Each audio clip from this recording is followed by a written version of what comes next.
highest opinion poll ratings in their history. But is it all show? Is it all populist rhetoric? Do his policies stack up? Your chance to quiz Zack Polanski. After that, it's Cross Question at 8 with the former US Ambassador Lord Kim Darroch, former Tory MP Anna Firth, political commentator Anita Boateng, and former Gogglebox star turned Labour activist Josh Tapper. And at 9, how do you fancy a Brazilian butt lift? On your radio, on the LBC app, and Play LBC. Leading Britain's conversation. This is LBC. From Global's newsroom at 7 o'clock. In the last few minutes, Donald Trump's warned Britain not to, in his words, give away Diego Garcia. The military base is on the Chagos Islands. Britain plans to hand the island's sovereignty to Mauritius after a decades-long dispute and then lease back the joint US-UK base there for 100 years. 2 weeks ago, President Trump seemed to grudgingly support Sir Keir Starmer's deal, calling it the best he could make. But now he said leases are no good. Police in Surrey are appealing for information about claims of human trafficking and sexual assault dating from the 90s, which appear in the Epstein files. A redacted report alleges it took place in Virginia Water. Other forces are now examining the use of Luton, Birmingham, Glasgow and Stansted airports for private flights. Andrew Mountbatten-Windsor is being encouraged to come forward to give more information about what he knew about the paedophiles' activities. John Sopel is co-host of the Newsagents podcast. There just hasn't been enough about the victims of Jeffrey Epstein. Andrew Mountbatten-Windsor is right at the centre of a lot of these allegations and a lot of the concern over the young women whose lives have been upended by what happened to them. Andrew has always denied any wrongdoing. Instagram's Mark Zuckerberg has told a court his teams have been trying to stop children using the image-sharing service. A jury in Los Angeles is considering whether the app was a substantial factor in a woman's struggles with anxiety, depression and body image. A Meta spokesperson claims the 20-year-old faced many significant, difficult challenges before she ever used social media. The Prime Minister says the government will stick to its manifesto pledge to equalise the minimum wage for young workers. Currently, under 21-year-olds can be paid £1.86 an hour less than other adults. It's emerged Scotland's First Minister was given details of the charges against former SNP Chief Executive Peter Murrell 4 weeks before they were made public. John Swinney was told in January he'd been accused of embezzling from the party. He's yet to enter a plea. There's a warning knee and hip replacement operations could be delayed because of a shortage of bone cement. NHS England's told hospitals they should prioritise stocks for trauma and urgent care. In the city, the FTSE 100 closed up 130 points at 10,686. The pound buys $1.35 and €1.15. LBC weather, more rain, sleet and snow across central and southern Britain, with the snow most likely for Wales and the West Midlands. Mostly dry elsewhere, with rain easing over Northern Ireland, lows between -3 and 4 Celsius. From Global's newsroom for LBC, I'm Matt Hewitt. This is LBC from Global, leading Britain's conversation with Iain Dale.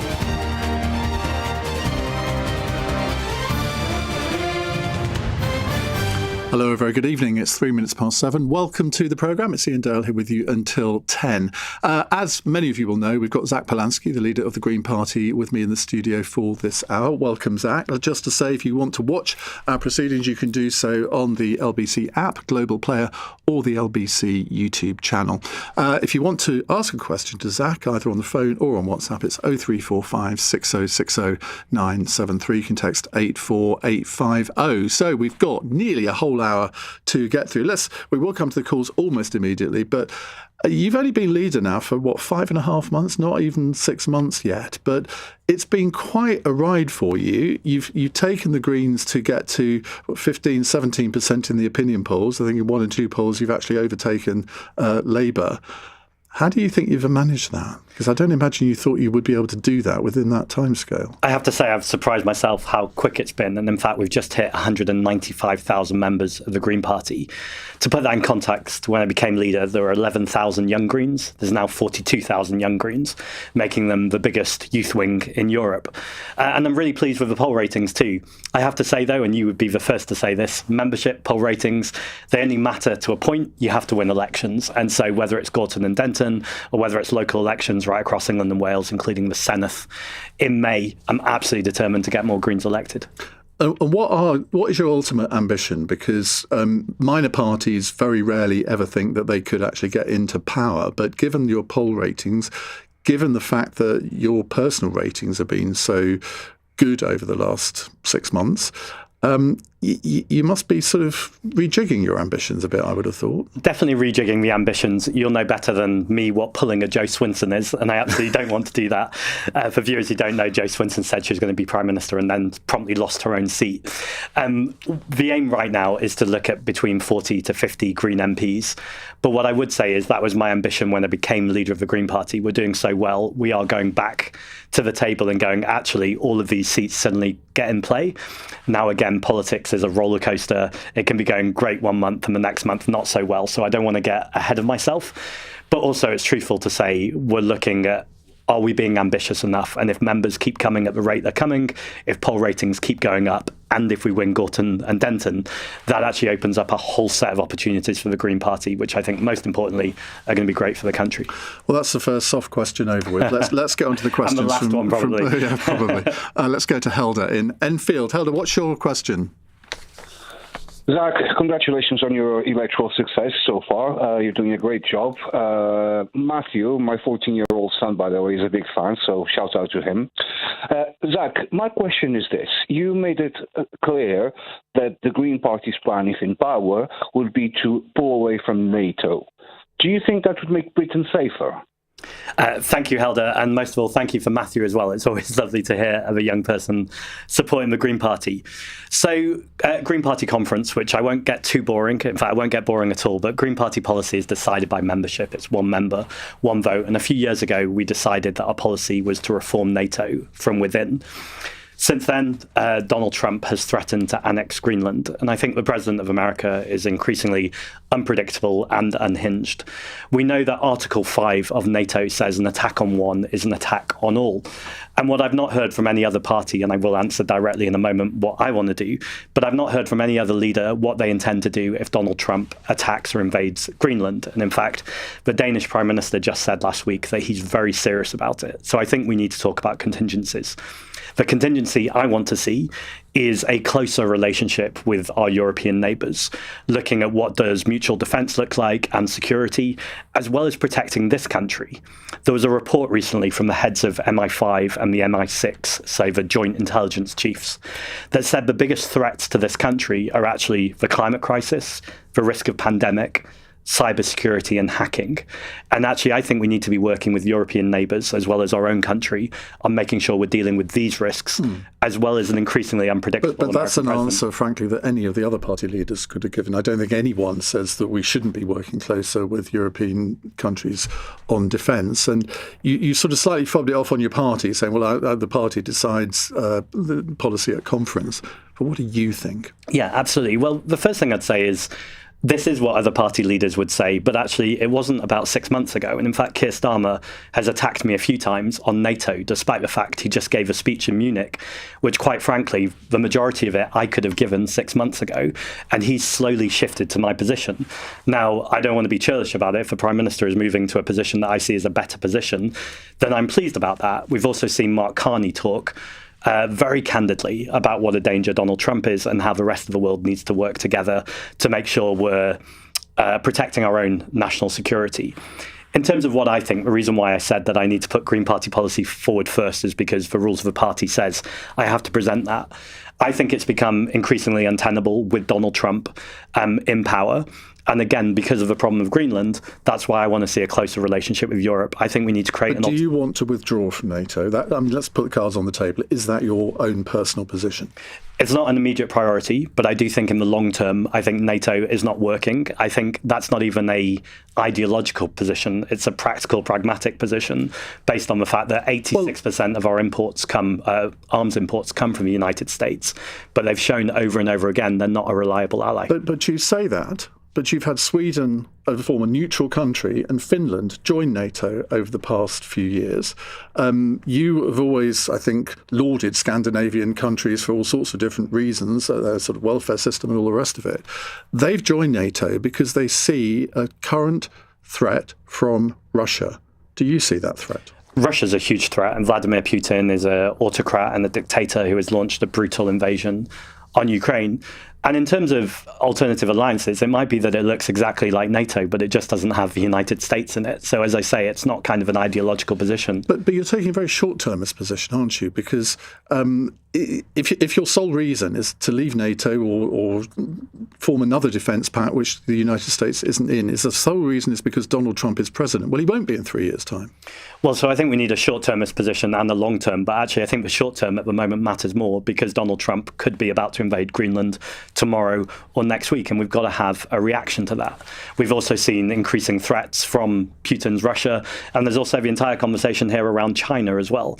And so for me, it all comes back to the same thing, which is how do you protect your own national security? The role of any prime minister, and indeed the role of any opposition party leader, is to protect people in this country. And I don't think we're protected right now by relying so heavily on Donald Trump when he's behaving so unpredictably. I want to see us work with people who are our actual allies and make sure we're working to create that mutual defence. Helder, do you want to come back on what you've heard from Zack so far? I do, Zach. I say this quite humbly, but as someone that actually served in the NATO base, it's very short-sighted. It's taken 8 years, and little details like NATO standard ammunition, 7.62, that can be produced in any NATO country. All of these things are so baked in, it would be almost impossible to remove ourselves from NATO now in the near future. It would take decades. So, first of all, I recognise what Helder's saying there. It will be incredibly difficult, but that's why I think we need to have this conversation now. And at the risk of sounding like a broken record, which is never great on radio, so I'll avoid it too much, but we need a response to Donald Trump threatening to invade Greenland if he does invade Greenland. Well, I think we've had that response, haven't we? And he hasn't invaded Greenland. So far, but he still absolutely plans to do so, and that came from the Danish Prime Minister saying he's very serious about it. So I agree, we need a long-term vision on this, but what I'm saying is we can't bury our head in the sand. We need a response right now to what do we do in the event that our supposed ally invades one of our NATO allies. OK, let's take a related question. Helder, thank you, by the way. Anna is in Oxford. Anna, what would you like to ask Zack? Oh, hi, Zack and Iain. I'd like to ask about the nuclear disarmament that the Green Party's planning on, or at least hoping to do in the future if you get into power. Based on what happened, obviously, with Ukraine following their disarmament in 1996, obviously, Russia didn't stick to that agreement with the Budapest Memorandum. The US hasn't really protected Ukraine, and the UK is trying its best, but doesn't have the resources to protect Ukraine. How would we be safer if we disarmed nuclear-wise? Because even if Putin were out of the picture, I think we've still got threats from China, we've still got threats from North Korea, we've got threats from just countries with bigger armies, even without nuclear weapons, that we can't defend ourselves against. I do appreciate that we are in a bit of a bind at the moment because our nuclear weapons are dependent on maintenance from America, and perhaps that's something that should be looked at. But I think at the moment, and really going forward, I don't see how we can disarm. Thank you, Anna. So, as Anna says, we do rely on the United States for our maintenance. And in fact, I think it was Tony Blair who said that, let's be real, we could never use a nuclear weapon without the United States in terms of a relationship with them. And the military chiefs say the direct opposite. Well, I think it has to be about what's based in fact, and we know that Trident is not independent in any meaningful sense.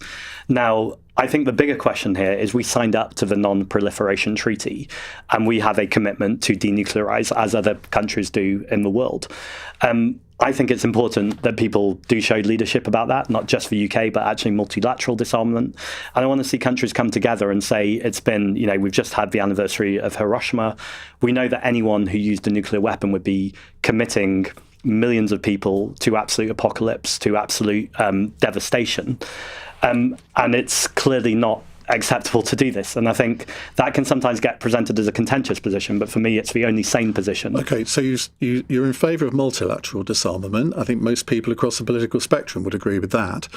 But what about unilateral disarmament? Because what weren't the arguments for unilateral disarmament completely defeated in the 1980s? The multilateral disarmament actually won the Cold War. Well, I never understand anyone making the argument just for unilateral, because obviously I don't like nuclear weapons. So it's not that I want our country not to have nuclear weapons, but I'm fine with Russia or North Korea or China having nuclear weapons. I want everyone to denuclearize. But to do that, we need treaties and we need to follow international law.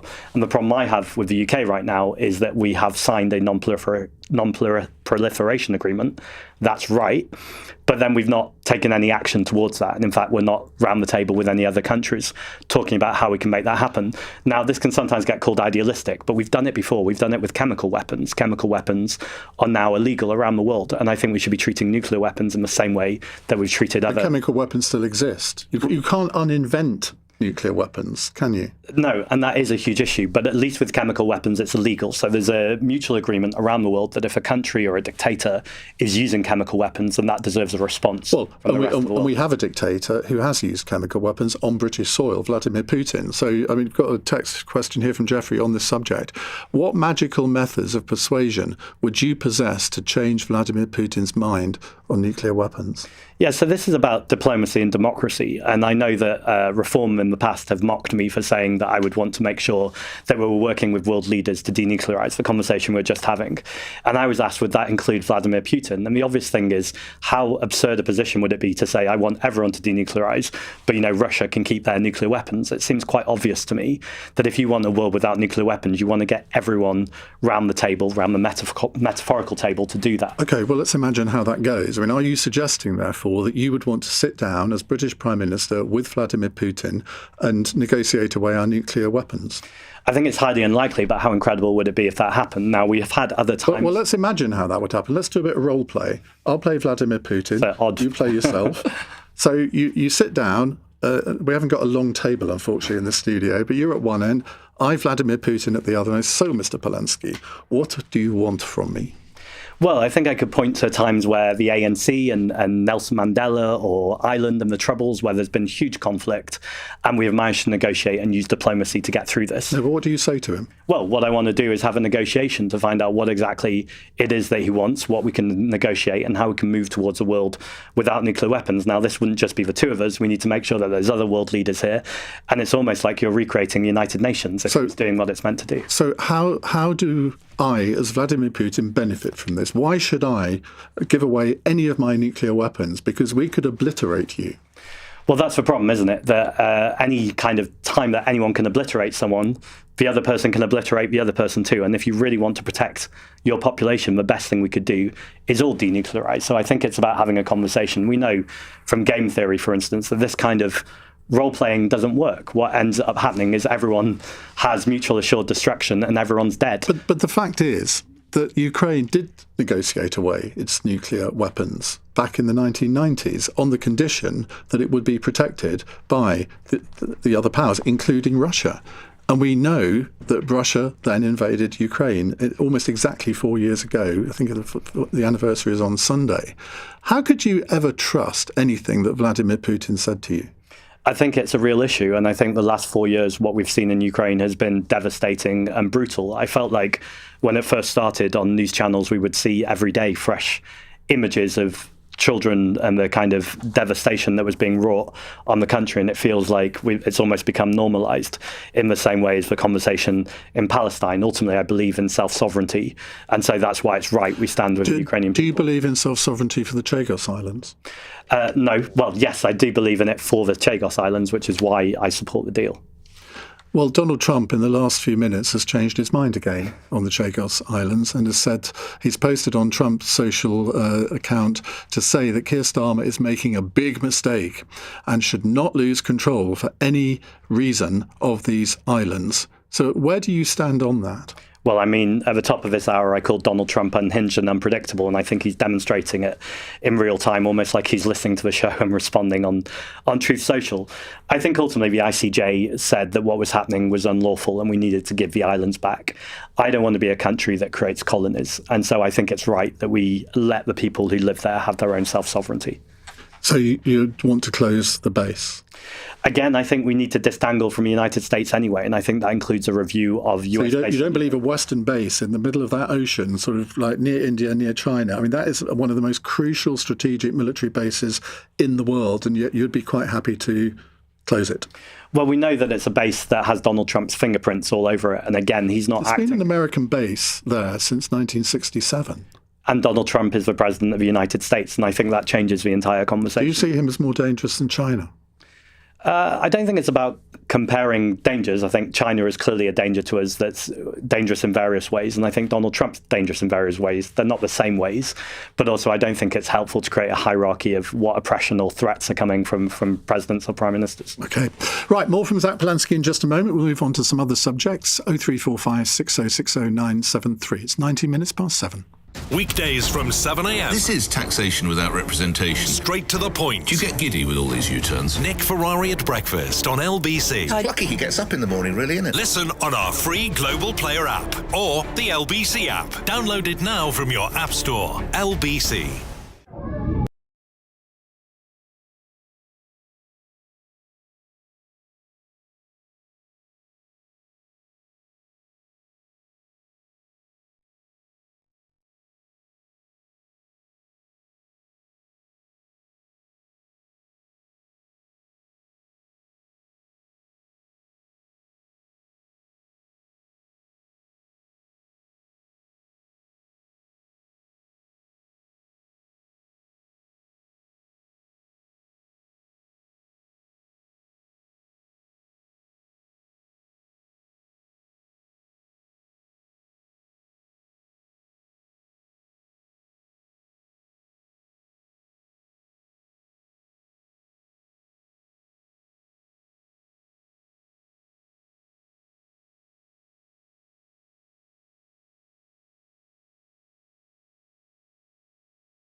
Dale on LBC. Text 84850. 21 minutes past 7. Zack Polanski, the leader of the Green Party, is with us in the studio. He's answering your questions. And the next one is from Renee in Manchester. Hello, Renee. Hello. Good evening, gentlemen. Thank you for taking my call. I'm a Jewish lady. Lives in Manchester, a very circular Jew, very open to views and from everybody. What's your stand on anti-Semitism from the Green Party, please, Zack? Thank you very much, Renee. And I'm sure you probably know this, but I'm a Jewish man from Manchester too, so love to my hometown. I'm one of 5 Jewish people who have ever been in leadership positions in British politics. So anti-Semitism is a position I take really seriously in the same way that we have to talk about Islamophobia or any form of racism or hatred. And I think it has to be, and it is, totally unacceptable in our society. I think it exists both within political parties and society, because I think any political leader who tells you there's no racism in my party is clearly lying to you, because it exists and we've got to deal with it. Does it exist within your party? Yeah, I think it exists in every political party, because I think it exists in society too. What are you doing to eliminate it in your party? I think it's about, well, a few things. So first of all, leadership, in terms of literally being a political leader who answers questions like this. I think second is about making sure that there's training and awareness, so people have information and education about what is and isn't anti-Semitism. And then I think the last resort, but is important, is having a robust disciplinary process. So if there are examples of anti-Semitism, they can be dealt within the party and appropriate sanctions made.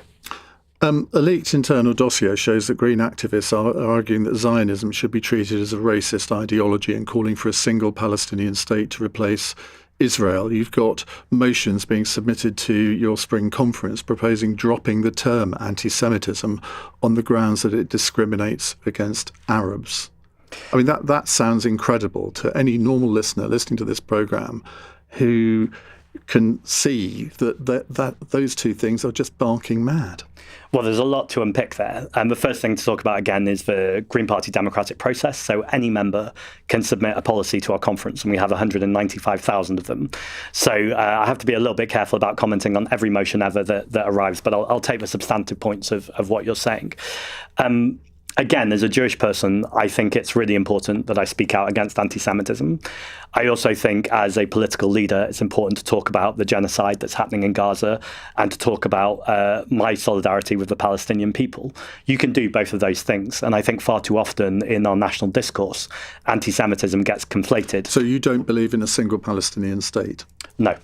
Well, I think it's important that it's up to the Palestinian and Israeli people ultimately what their self-sovereignty looks like. The reason why I said no initially is because I don't think it's for political leaders from other countries to wade in and decide what that looks like. What I support is a peaceful democratic process of people getting around the table and deciding what that looks like. Now, the difficulty there is who decides, because ultimately I don't trust the leaders in that region who have failed, I think, successive populations for a long time to be able to find a peaceful settlement. So I think it has to be for people on the ground, civil society organisations, and I think our role in it as the UK, or indeed more widely for other third countries, is to make sure that there's a fair process where people's voices are heard. Do you think Zionism is racist? So my family, the Holocaust is in our DNA. And I think the idea of Zionism initially was to make sure that there was a peaceful place for the Jewish people who were being persecuted right across Europe, and obviously most notably in Nazi Germany. In fact, my whole heritage involves pogroms in Ukraine, in Poland, and then arriving in the UK. So I think clearly when the idea of Zionism was created, that was about making sure there was a peaceful place for people to live. I think the version of Zionism that Benjamin Netanyahu and the Israeli government put forward, I would say, is racist. It clearly involves the extermination of the Palestinian people. So I find the kind of conversation about the term less helpful because actually lots of people define differently. I think the important thing is what can we do about that? Let's just put this to bed. Zionism is not racist. It depends what you mean by Zionism, and I think that's... Well, I think most of us know what Zionism means. I genuinely wouldn't know what you meant by Zionism, and I say that as a Jewish person. If we're talking about how Zionism... You said you agreed with it a moment ago. You said in its initial incarnation, it was a perfectly reasonable thing. But we're going back decades and decades, and I believe where it is now is very different to its initial incarnation. But the basis of it is that Jewish people have a right to their own state. I don't think that is the basis anymore if you're Benjamin Netanyahu. I think at this point he talks about from the river to the sea and casting out the Palestinians.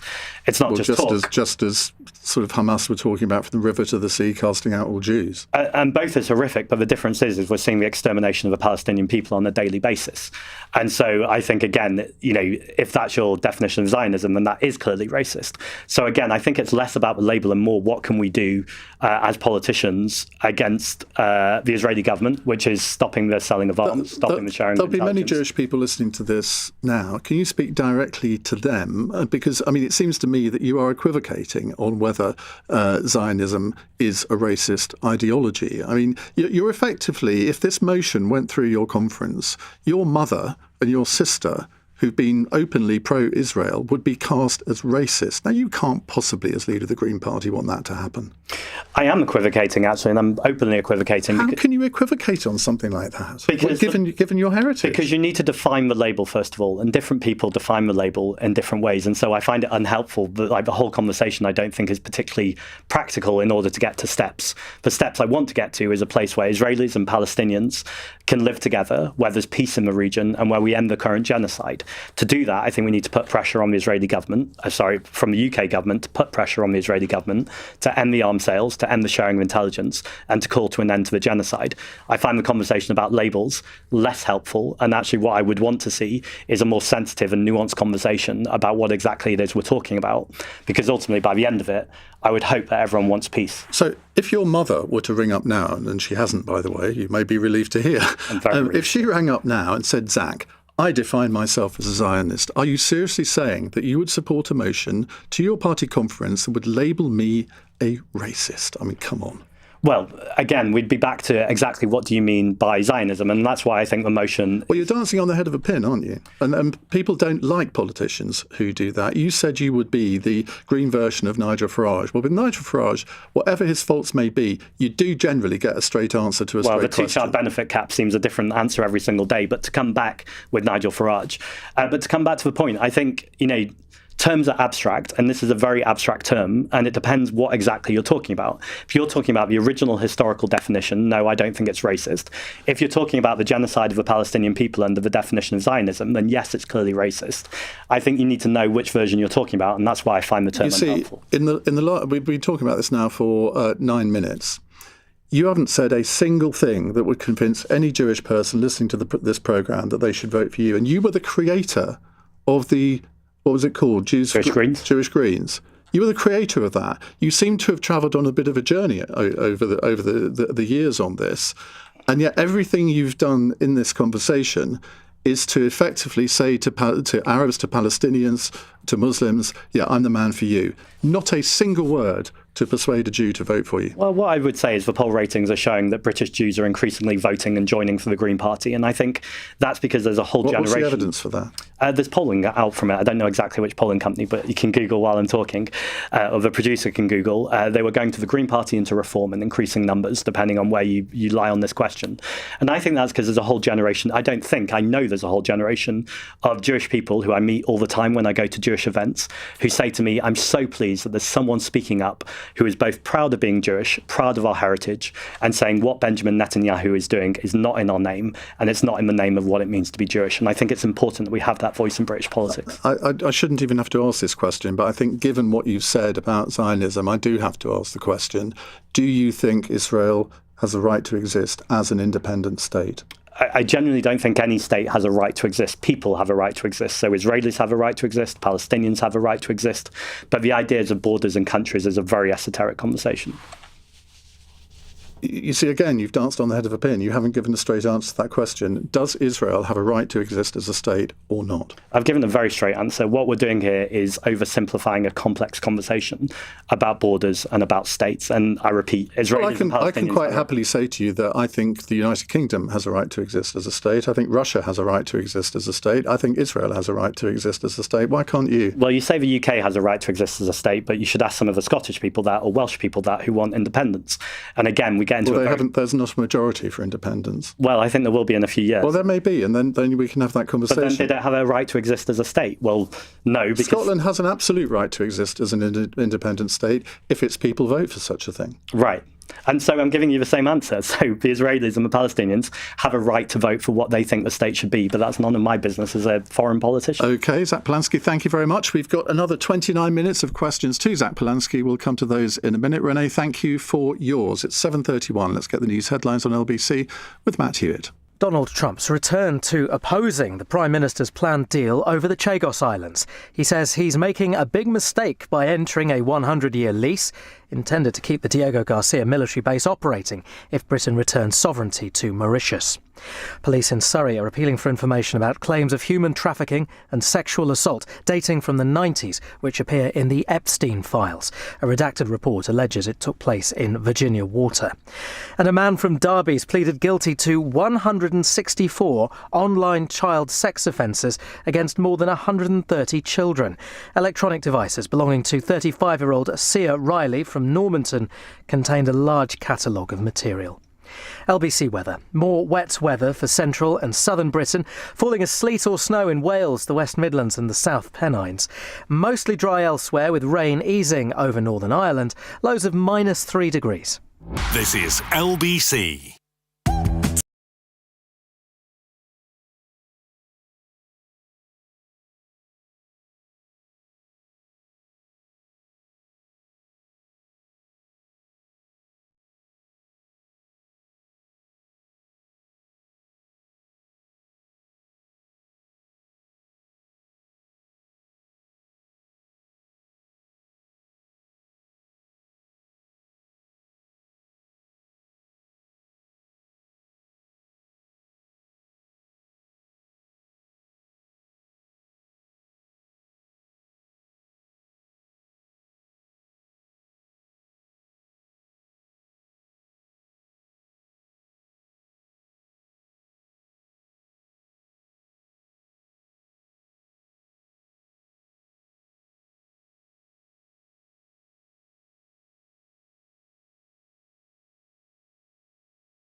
Dale on LBC. 7:34. Zack Polanski is here, the leader of the Green Party, taking your calls. Let's go to Richard in Streatham. Hello, Richard. Hello there. Hi. My question is it safe for his potential policy about deregulating drugs?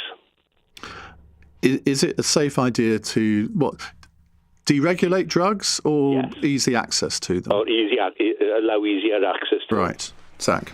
Thank you, Richard. I guess what I'd say is at the moment what we have is easy access to drugs. I could walk down Camden High Street, for instance, and you'd be offered all sorts of things. What we have right now is a completely unregulated drug market, and I would say the war on drugs has totally and utterly failed. So the question becomes, what do we do about it to make sure that we're keeping people safe? And my argument has always been that we should legalise, control, and control is the important bit here, and regulate. So what does that mean in practice? It means if someone has a problematic relationship with drugs, then they have the support from a public health approach, that they're seeing someone who works for the National Health Service or someone who is a drug expert rather than buying drugs in a back alley. But do you not think, though, that if you make drugs easier to access, that could actually make the problem worse? I mean, you've never taken drugs. You've said that publicly. I've never taken drugs. So how can either of us possibly understand what the consequences of that are? If you make drugs easier to access, people are going to take more of them as night follows day. Well, I think the evidence is actually the opposite. So when you cause prohibition or you make something illegal, that often makes it more desirable, particularly for younger people. And so I think it's about recognizing people have always taken drugs. People will always take drugs. So actually the vital question then becomes, how do you make sure that people are doing it in a way that protects them, protects the people around them? And also there's an economic argument here that brings lots of money into the treasury rather than just going on the black market. Wouldn't you be more of a political leader, though, if you said, look, I've never taken drugs. I live a very happy life. Follow my example? No, because I would say that would be moralising and evangelising. And although it's sometimes tempting to think, oh, what a wonderful person I am, everyone should do the same thing, I think it's up to people what they want to do as long as they're not hurting anyone else. And so I think if someone wants to take drugs, particularly if it's recreationally, have a great time, just make sure that you're safe and you're keeping the people around you safe too. Let's bring Richard back in. Richard, I gather you either work or have worked in the NHS in this field. I'm a retired psychiatric nurse, and for the last 20 years of my work, I specialise in drugs and alcohol.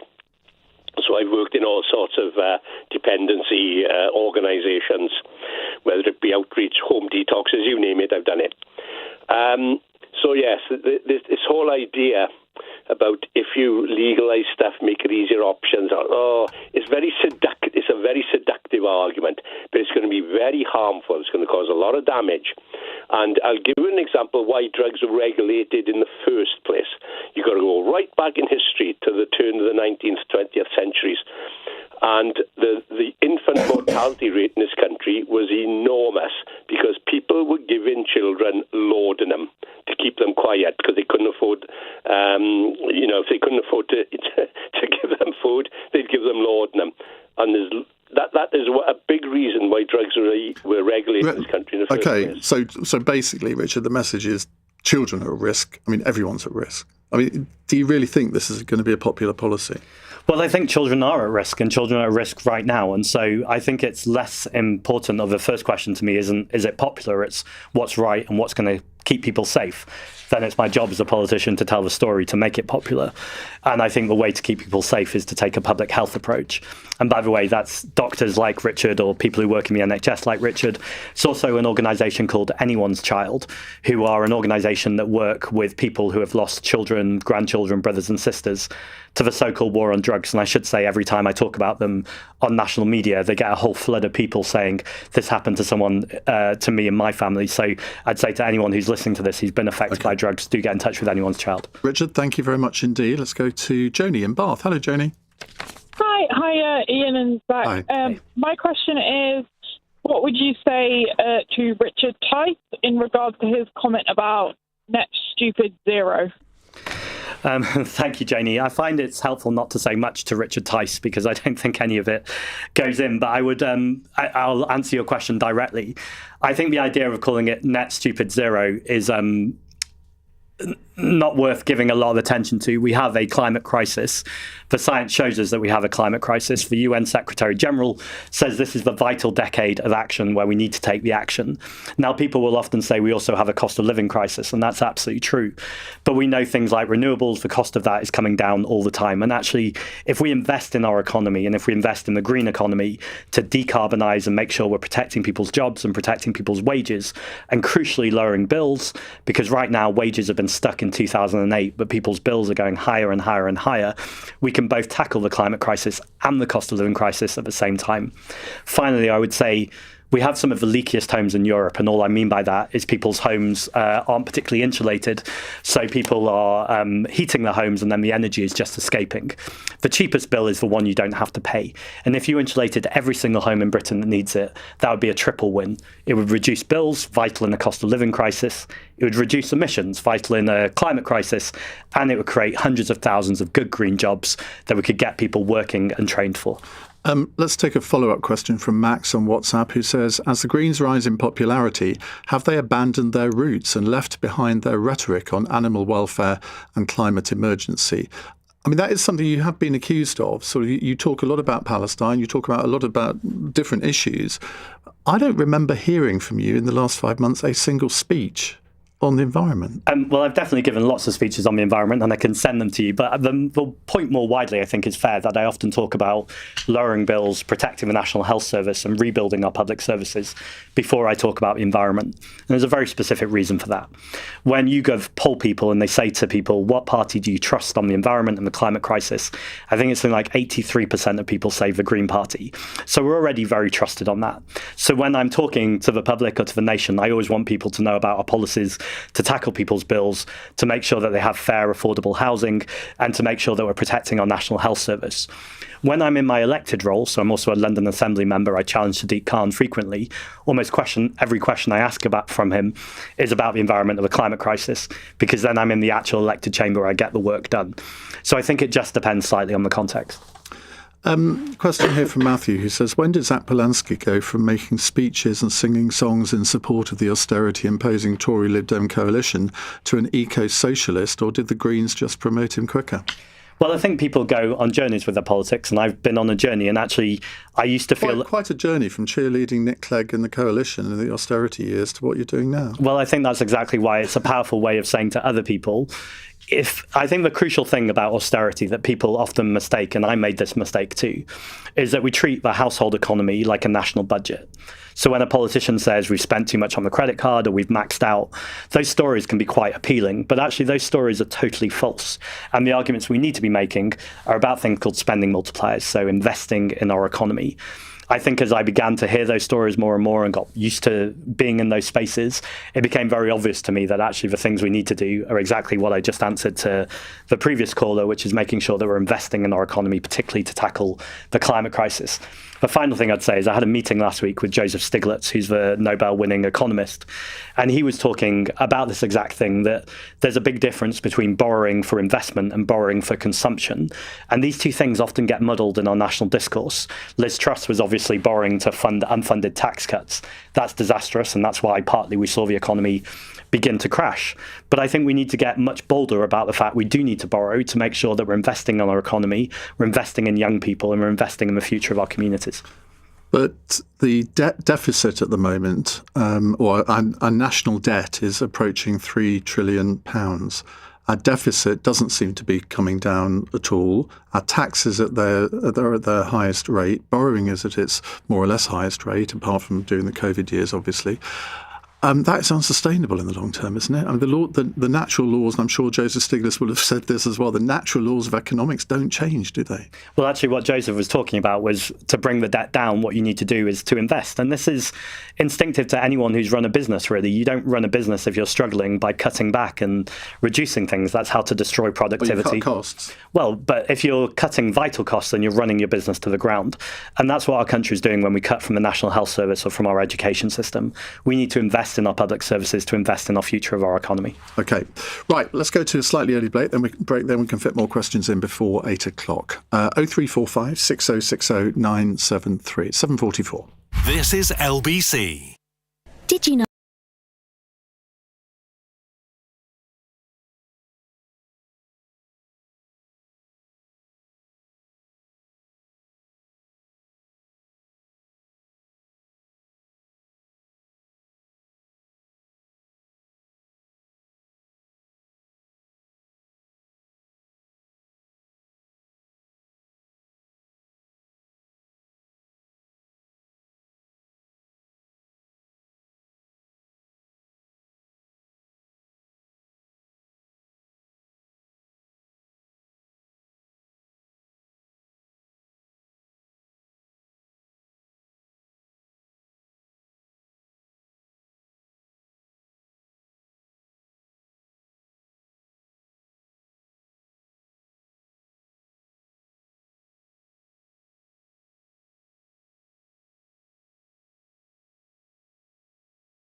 Dale. Text 84850. This is LBC. 7:46. Zack Polanski is here taking your calls. Henry is in Cardiff. Hello, Henry. Oh, good evening, everyone. Mr. Polanski, the question I'd like to ask you is this. What is your long-term plan to deal with mass unemployment in the UK, which will inevitably occur following the widespread introduction of AI? This is the elephant in the room, and nobody is talking about it. Well, we talked about it on the programme last night. We talk about it more than I think any other programme on the media, so don't accuse us of that. Peter's got a follow-up question on that related to this. How can Zack defend piling even more pressure on employers through a 4-day week? I think I read that you actually wanted, or some of the people in your party want a 3-day week. Oh, I don't know about that, but yes, a 4-day week is definitely policy. Well, Borada, Henry, and to Peter, artificial intelligence does provide a lot of challenges. I also think, just to caveat, it provides lots of opportunities, and I never want us to be a Philistine about this. I think there's lots of people working in jobs where they're quite pleased about what artificial intelligence can do to remove some of the kind of more bureaucratic or repetitive parts. Without a doubt, though, there's huge issues if AI is controlled by huge tech companies. Keir Starmer, before he was Prime Minister, said he was going to work with creative workers, for instance. There was a whole initiative by the Trade Union Congress, the TUC, to bring Keir Starmer and Peter Kyle into a room with some of the creative workers. And actually what they ended up doing was working with some of the big tech firms. And so I think there's an issue here about wealth and power. In terms of the unemployment rate, I think it's quite obvious what we need to do. We need to make sure that people have good employment, that they're paid properly, and we also need to protect businesses. We know businesses have suffered from business rates, from rising energy bills, from rents. We saw in the last couple of days as well the worrying figures around youth unemployment. I'm pretty disgusted to see the government are floating the idea that they might stop the minimum wage for young people. The young people I speak to, some of them are still living, or many of them are living with their parents. They can't imagine ever even renting, never mind getting on the housing ladder. And it feels like a huge intergenerational injustice. And what I think the government are trying to do is pit business against young people. And it absolutely shouldn't be like that. But if you make the minimum wage at a level where it is almost impossible for people in the hospitality industry, for example, to take more people on, and that, in fact, it encourages them to shed employees. I mean, that's not a good thing, is it? And can it really be justified paying an 18-year-old who is maybe a trainee in a company, hasn't got the same value to the company at 18 that a 29-year-old would have, having gone through the training? I think a lot of people look at that and think, well, no, this is wrong, and it's going to destroy jobs. Well, I'd really refute that assumption. I think if you're an 18-year-old and you're doing the same job as, say, a 21-year-old or a 22-year-old, then you should absolutely be paid the same amount. Ultimately, when you go home and you pay the rent, or you have to pay your bills or your food, those are all the same. So why should you not be paid the same rate? Have you ever employed anyone? No. I mean, what before you became a politician, what was your main job? Hospitality. So I was working as a gigging actor, but for anyone who's been an actor knows the majority of the time I wasn't working in the theatre. I was a barman, I was a waiter, I was doing a guest list on nightclubs, working at Heaven for a long time that I revisited recently. And actually the point, though, where I come from is when you're being paid properly and you're doing those hospitality jobs, you can then buy a cup of coffee at lunchtime. You can go for a pint in the pub if that's what you want. You can go spend in the entertainment industry. But the point I was making is, and I would say, I've said this to a lot of Labour politicians, there isn't a single person in the cabinet who's ever run a business, who's ever employed anyone. Not a single one. And I wonder in your top team how many have actually employed people, because when you do get a very different perspective on a lot of these issues. And I wonder whether you feel that you've got enough experience to make those judgments. Well, what I would say is, since I became leader of the Green Party, we're increasing our staff team by about 80%. So I'm certainly involved with major management and leadership of the team right now. But I'd say more widely too, I think it comes back to what I originally started with. We do need to protect particularly small businesses. They're really under the cosh right now. I spoke last week at the same event that Andy Burnham and Angela Rayner were at, which was the Nighttime Economy Summit. And speaking to people there who run clubs, pubs, bars, they were telling me very clearly that the business rates means that some of them are going to struggle to survive. And so I don't think that's not an issue. That's a huge issue. But I don't think you solve that by cutting people's wages. I think the government solve it by making it easier for businesses, by putting money into our economy, and ultimately, especially if you're doing good for the community, then let's make sure you massively cut business rates, because that's important for our society. Kevin says, how would Zack make the system fairer for graduates paying through the nose to repay their student loans? Yeah, it's outrageous what's happened to students, particularly the freeze on thresholds for the Plan 2 loans. It's outrageous that a generation of young people were told they were going to have one deal, and then they've changed that mid-deal. I heard from one of our Young Green co-chairs just last week that they graduated 2 years ago. They're already in £76,000 worth of debt, and every single year it's going up a few thousand. So I think there's three things we can do in the immediate term. One is to reverse that freeze on Plan 2 loans. We need to make sure that interest is the same rate as CPI, and we also need to reduce the rate of repayment. Winnie says, does the Andrew situation risk bringing down the monarchy? Yes, I think it does. I think the monarchy were already in trouble. We know that kind of love for the monarchy and respect for the monarchy has been in steady decline now. So I'm not being disingenuous. There's still lots of people in the country who have a lot of time for the monarchy. And so it's not my immediate priority. But I do think the monarchy themselves are doing a fine job of turning the country against them slowly over time. What more should the king be doing? Well, I heard a story that Prince Andrew, well, it's not even a story, he's still staying at Sandringham. Apparently that's a huge kind of step down for him. But actually, I think it's outrageous that people see someone who's allegedly committed or been involved with some pretty heinous crimes is still living in what I think most people would class as a beautiful estate. And so I think it's... Where would you like to see him live? Well, I'd like to see him in prison. 32 Acacia Avenue, Scunthorpe. Well, if he has committed a crime, then I think it's important that he's in front of the jury. He's not been charged with anything. Well, and it's important for me not to create false allegations, but I think... You kind of nearly did there. Well, so this is what I think the king needs to do, and the whole monarchy needs to do, is if they have any information, I think they should be coming forward proactively. And I think what we're seeing far too often is we're seeing allegations of hush-ups or money payoffs or non-disclosure agreements. And I think what most people in this country want to see from arguably the most powerful family in the country is actually full transparency about what they did or didn't. But you'd like to see the end of the monarchy? It's not a priority for me right now, but yes, to answer the question directly, I don't think, I want to challenge power and wealth in this country, and I think the monarchy is a pretty bad symbol of that. And who would be president in a Zack Polanski republic? Well, I'd want to see an elected role, and I think it's really, really important. Go on, give me a name. Of someone who I want to see in an elected role. I don't know, I've not taken applications yet, but I do think a democratic process under proportional representation, which I know always switches you off, but I think it's important that we have democratic reform in this country and abolish the House of Lords. OK, let's go to George in Charlton. Hello, George. Hello, Ian. Thank you very much for taking my call. Mr. Polanski, very straightforward questions. Do you believe in vetting migrants coming to this country? And regardless of what your answer is, how would you achieve that? And are you up to speed with the current state of our public services and statutory agencies? Can they cope with your decision? And what is the upside of whatever approach you would take?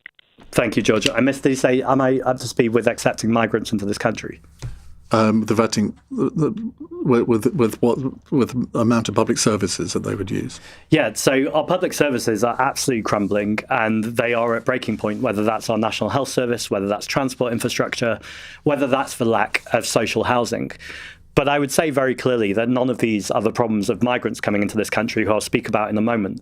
I'd say the problems are decades of conservative austerity that's continued under this Labour government. Labour promised change, and actually, I don't know if people have noticed, there hasn't been much change, and arguably things have got worse. But none of these are the problems of migrants. In fact, there's lots of data to show that if someone is a migrant who's working here, they're much more likely to put more money into the economy than they're able to take out in tax.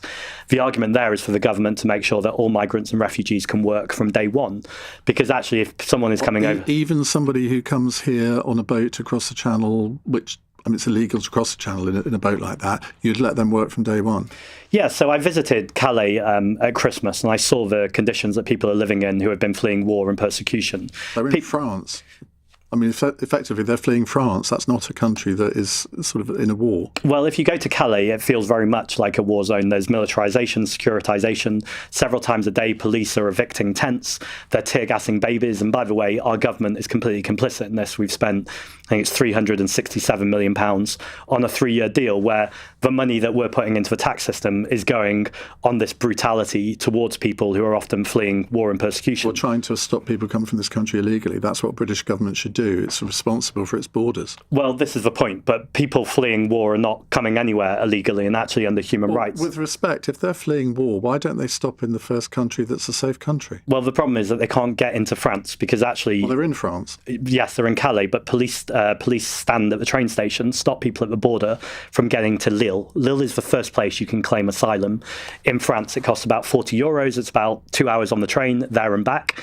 By the way, the police confiscate your phone if you're lucky enough to have a phone, so you can't do the application anyway. So a lot of this is about misinformation that's spread, particularly from a Reform Party, but frankly, the Labour government. You're effectively arguing for open borders, aren't you? We can't have open borders, even if anyone wanted them. The website says we can. Well, we have a sea around the United Kingdom, which means that ultimately we need a fair and managed migration system. Come on. Again, you're dancing on the head of a pin. Do you believe that anybody who wishes to come to this country for whatever reason should be allowed to? I want a fair and managed migration system that looks like a processing centre to make sure that people can be processed fairly. We know in 2016... But what restrictions should there be on immigration? The restriction should be about a fair and managed migration system. So if someone is coming... No. People, when they come to this country, at the moment, they have to give a reason as to why they're coming to this country if they're claiming asylum. If they're coming here to work, they have to have an employer. You can't have an immigration system with no restrictions unless you believe the whole world should be allowed to come to this country. So let me give you an example. In Spain right now, what they're doing is they're looking at the skills gaps in their economy, and then they're matching that with migrants to come over here. But we don't do it effectively because what we don't have is a processing centre in France. And ultimately, we know that the Conservative government in 2016... But the message you're sending out is that you believe in open borders and that anybody who wants to come to this country should be allowed to. No, the messaging I'm sending out is that if someone wants to work in this country, then we know we have a huge pensions bill. We need a working age population. And that's the system at the moment. But it's not, because people can't get processing centres. Do you think anyone gets on a small boat who has any other choice? You're talking about people coming here to work legally. And then you switch it to people who are not coming here to work legally, that they need to be processed through reception centres. Well, absolutely, that system is not working. But, I mean, either you believe in open borders or you don't. If someone's coming over here to work legally and we have gaps in our employment system, then why would we not take that contribution? If someone's fleeing war and persecution, I believe compassion says that we should be welcoming to those people and ask them to work and contribute to our system. Right, let's finish with a few quick fire questions. Sure. Did you invite Gary Lineker to be a candidate for the Green Party when he came on your podcast? I think I literally did do it on the podcast, yes. And what did he say? I think he said he wouldn't be up to politics. Gives a very good impression of being so. Which London constituency would you most like to stand in at the next election? The one that the local members want me to stand in and that I can win. So I've talked a lot recently about North East, so whether that be Hackney North and Stoke Newington, Walthamstow, Tottenham, Holborn and St Pancras. Oh, see, that's an interesting one, isn't it? That's Keir Starmer's constituency. I mean, that would be box office, but I'll be deciding that nearer the general election alongside a local party. You don't drink? You've never taken drugs. What's the naughtiest thing you've ever done? Well, it's not run through a wheat field. I think there are plenty of stories of me on the dance floor of Heaven, where I used to work. It's a gay nightclub, which I'm not going to tell on LBC at this time of evening. Next time we'll do this at 9 o'clock. Then. There we go. We can have. What's the hardest job you've ever had? Working in a bar. When people say to me that being leader of a political party must be hard, it's definitely, there's a responsibility to it and a difficulty. But when 30 people are all screaming their orders at you, that's pretty hard. What do you think of VAR? I think that it's lost a lot of the excitement of the game, although it's balanced fairness. I think it's probably a good thing in the grand scheme of things. Finally, who's your best right-wing friend? I would say I like Emma Best, who's a London Assembly member for the Tories and often a guest on Cross Question. She was on last night. Oh, there we go. Sorry, Zack I missed Polanski, Emma. thank you very much indeed for joining us here this evening. Right, coming up in the next hour is Cross Question. We have with us Josh Tapper, former Gogglebox star turned Labour activist and general election candidate, Lord Kim Darroch, crossbench peer, who's a former British ambassador to the US and permanent representative to the EU, and also former national security advisor. Be interested to get his views on this Chagos story. Anna Firth, former Conservative MP for Southend West, and Anita Boateng, political commentator and former advisor to Conservative cabinet ministers. She's now a senior partner at the PR firm Portland Communications. Like Zack, they are here to answer your questions. We've cleared the board. 0345 6060 973 is the number to call here on LBC.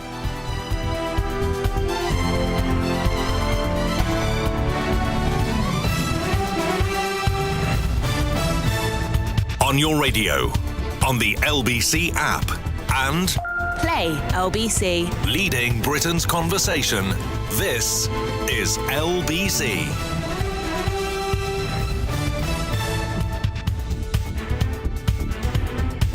From Global's newsroom at 8 o'clock.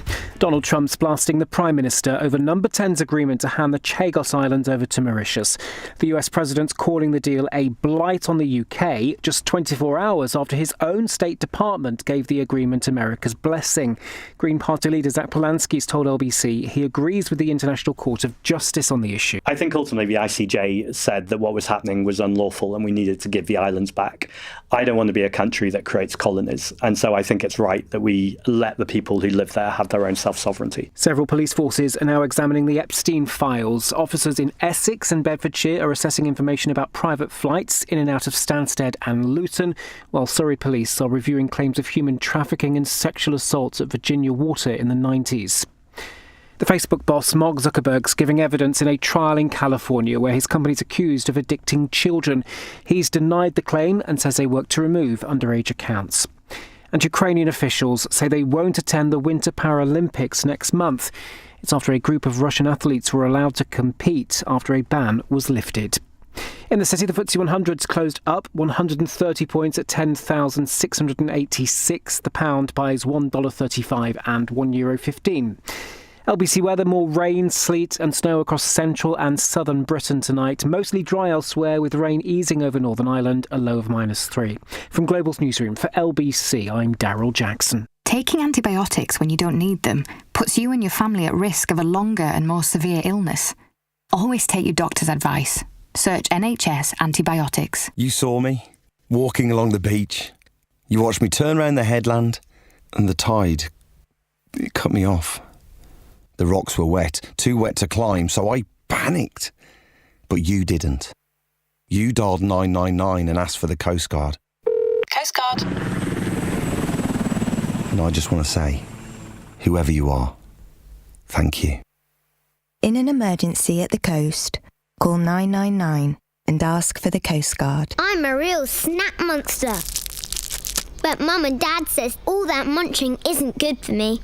Around half the sugar we eat comes from unhealthy snacks and sugary drinks. If you want to change from a snack monster to a snack star, search Change for Life for loads of healthy snacking ideas.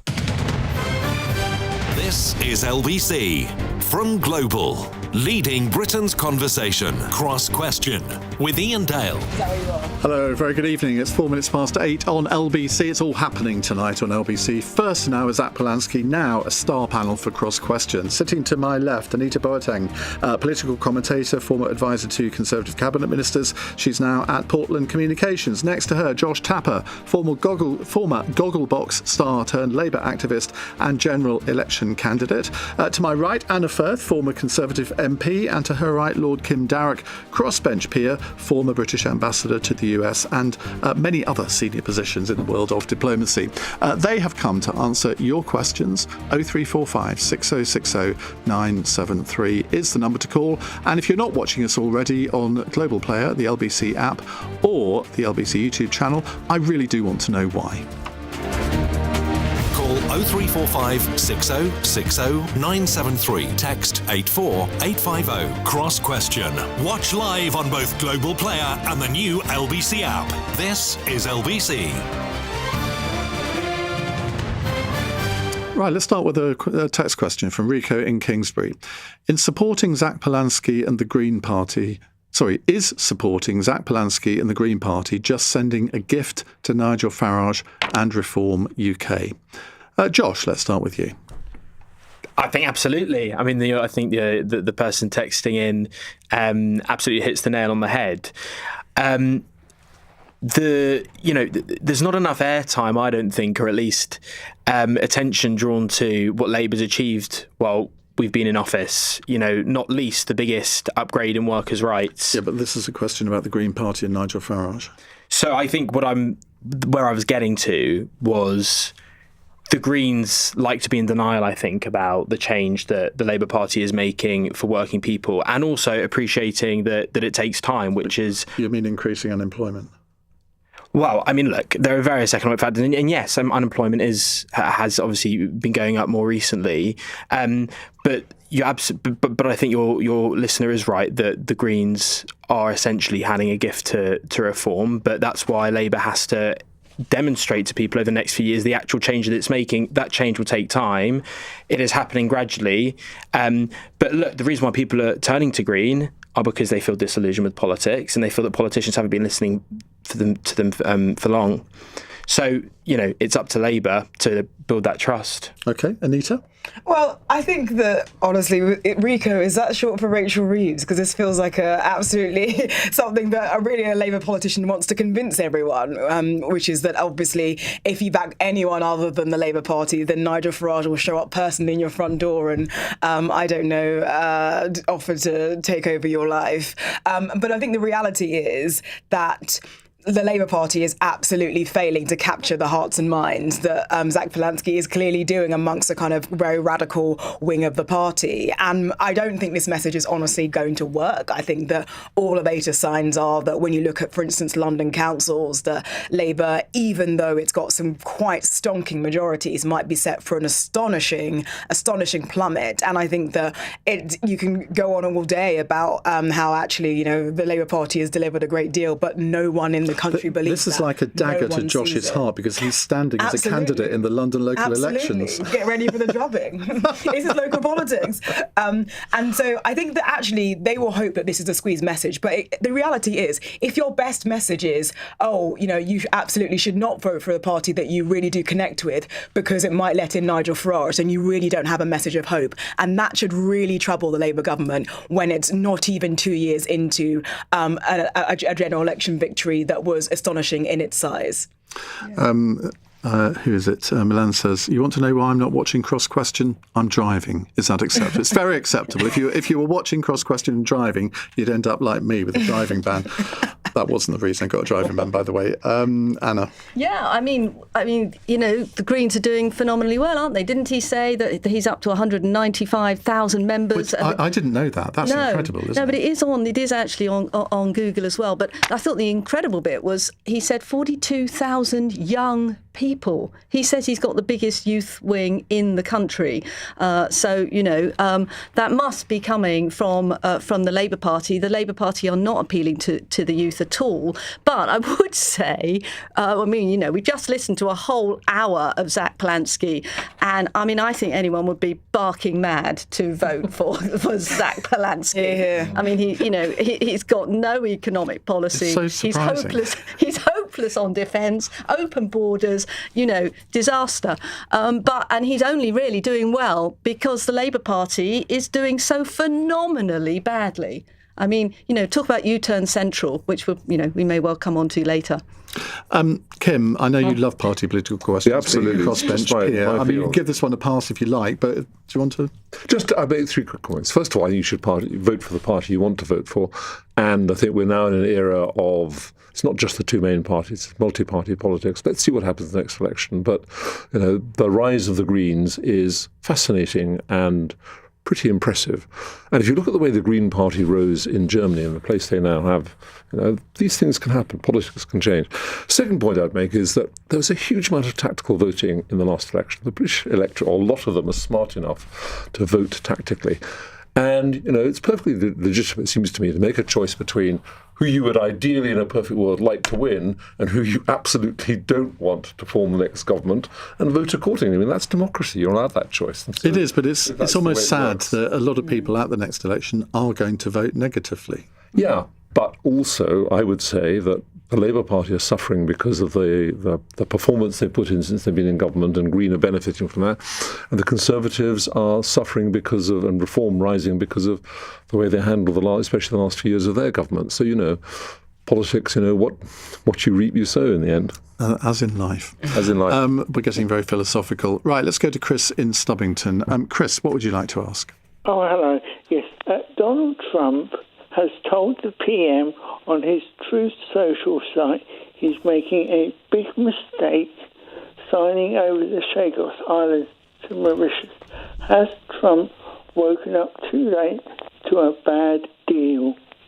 Well, this evening, Donald Trump has posted on his Truth Social platform to effectively instruct the Prime Minister, do not give away Diego Garcia, adding that it would be a blight on our great ally if Britain ceded sovereignty of the Chagos Islands to Mauritius. Well, this is a U-turn on a U-turn on a U-turn by Donald Trump. So it's not only Keir Starmer that does this, it's Donald Trump as well.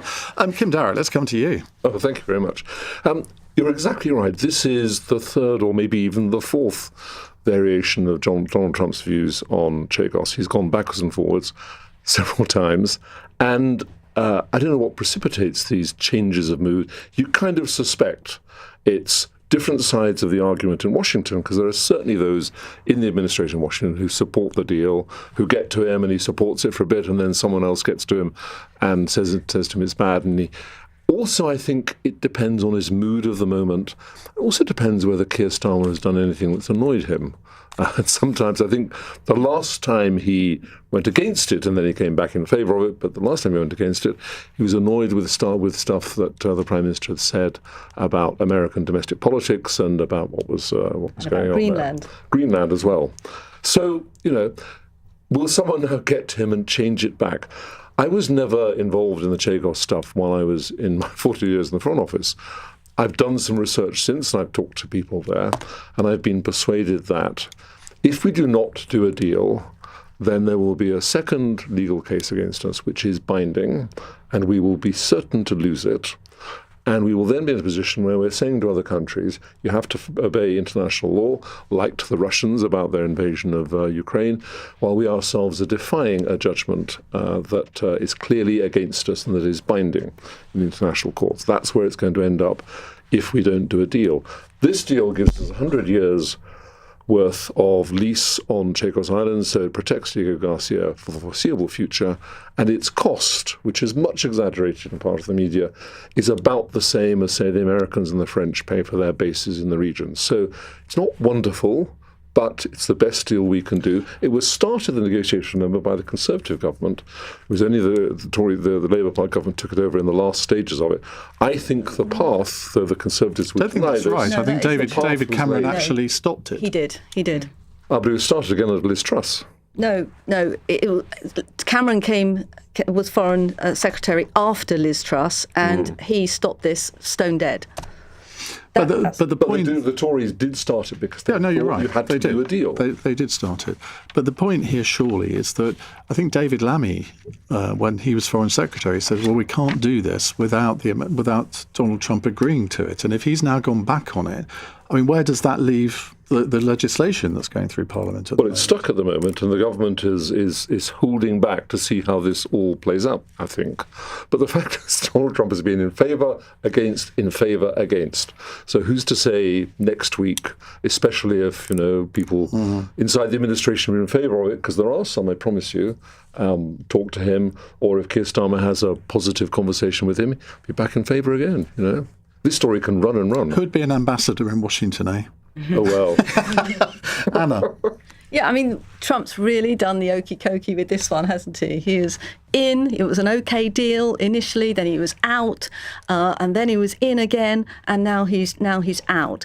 But on the substantive point, now my understanding when I last looked at this, and I haven't looked at it for a few weeks, was that there is something in the documentation around I think it was in the 60s, that actually says that the UK cannot cede this base without the US's consent. So if Trump actually formally withdraws consent, I believe that does give the government a problem.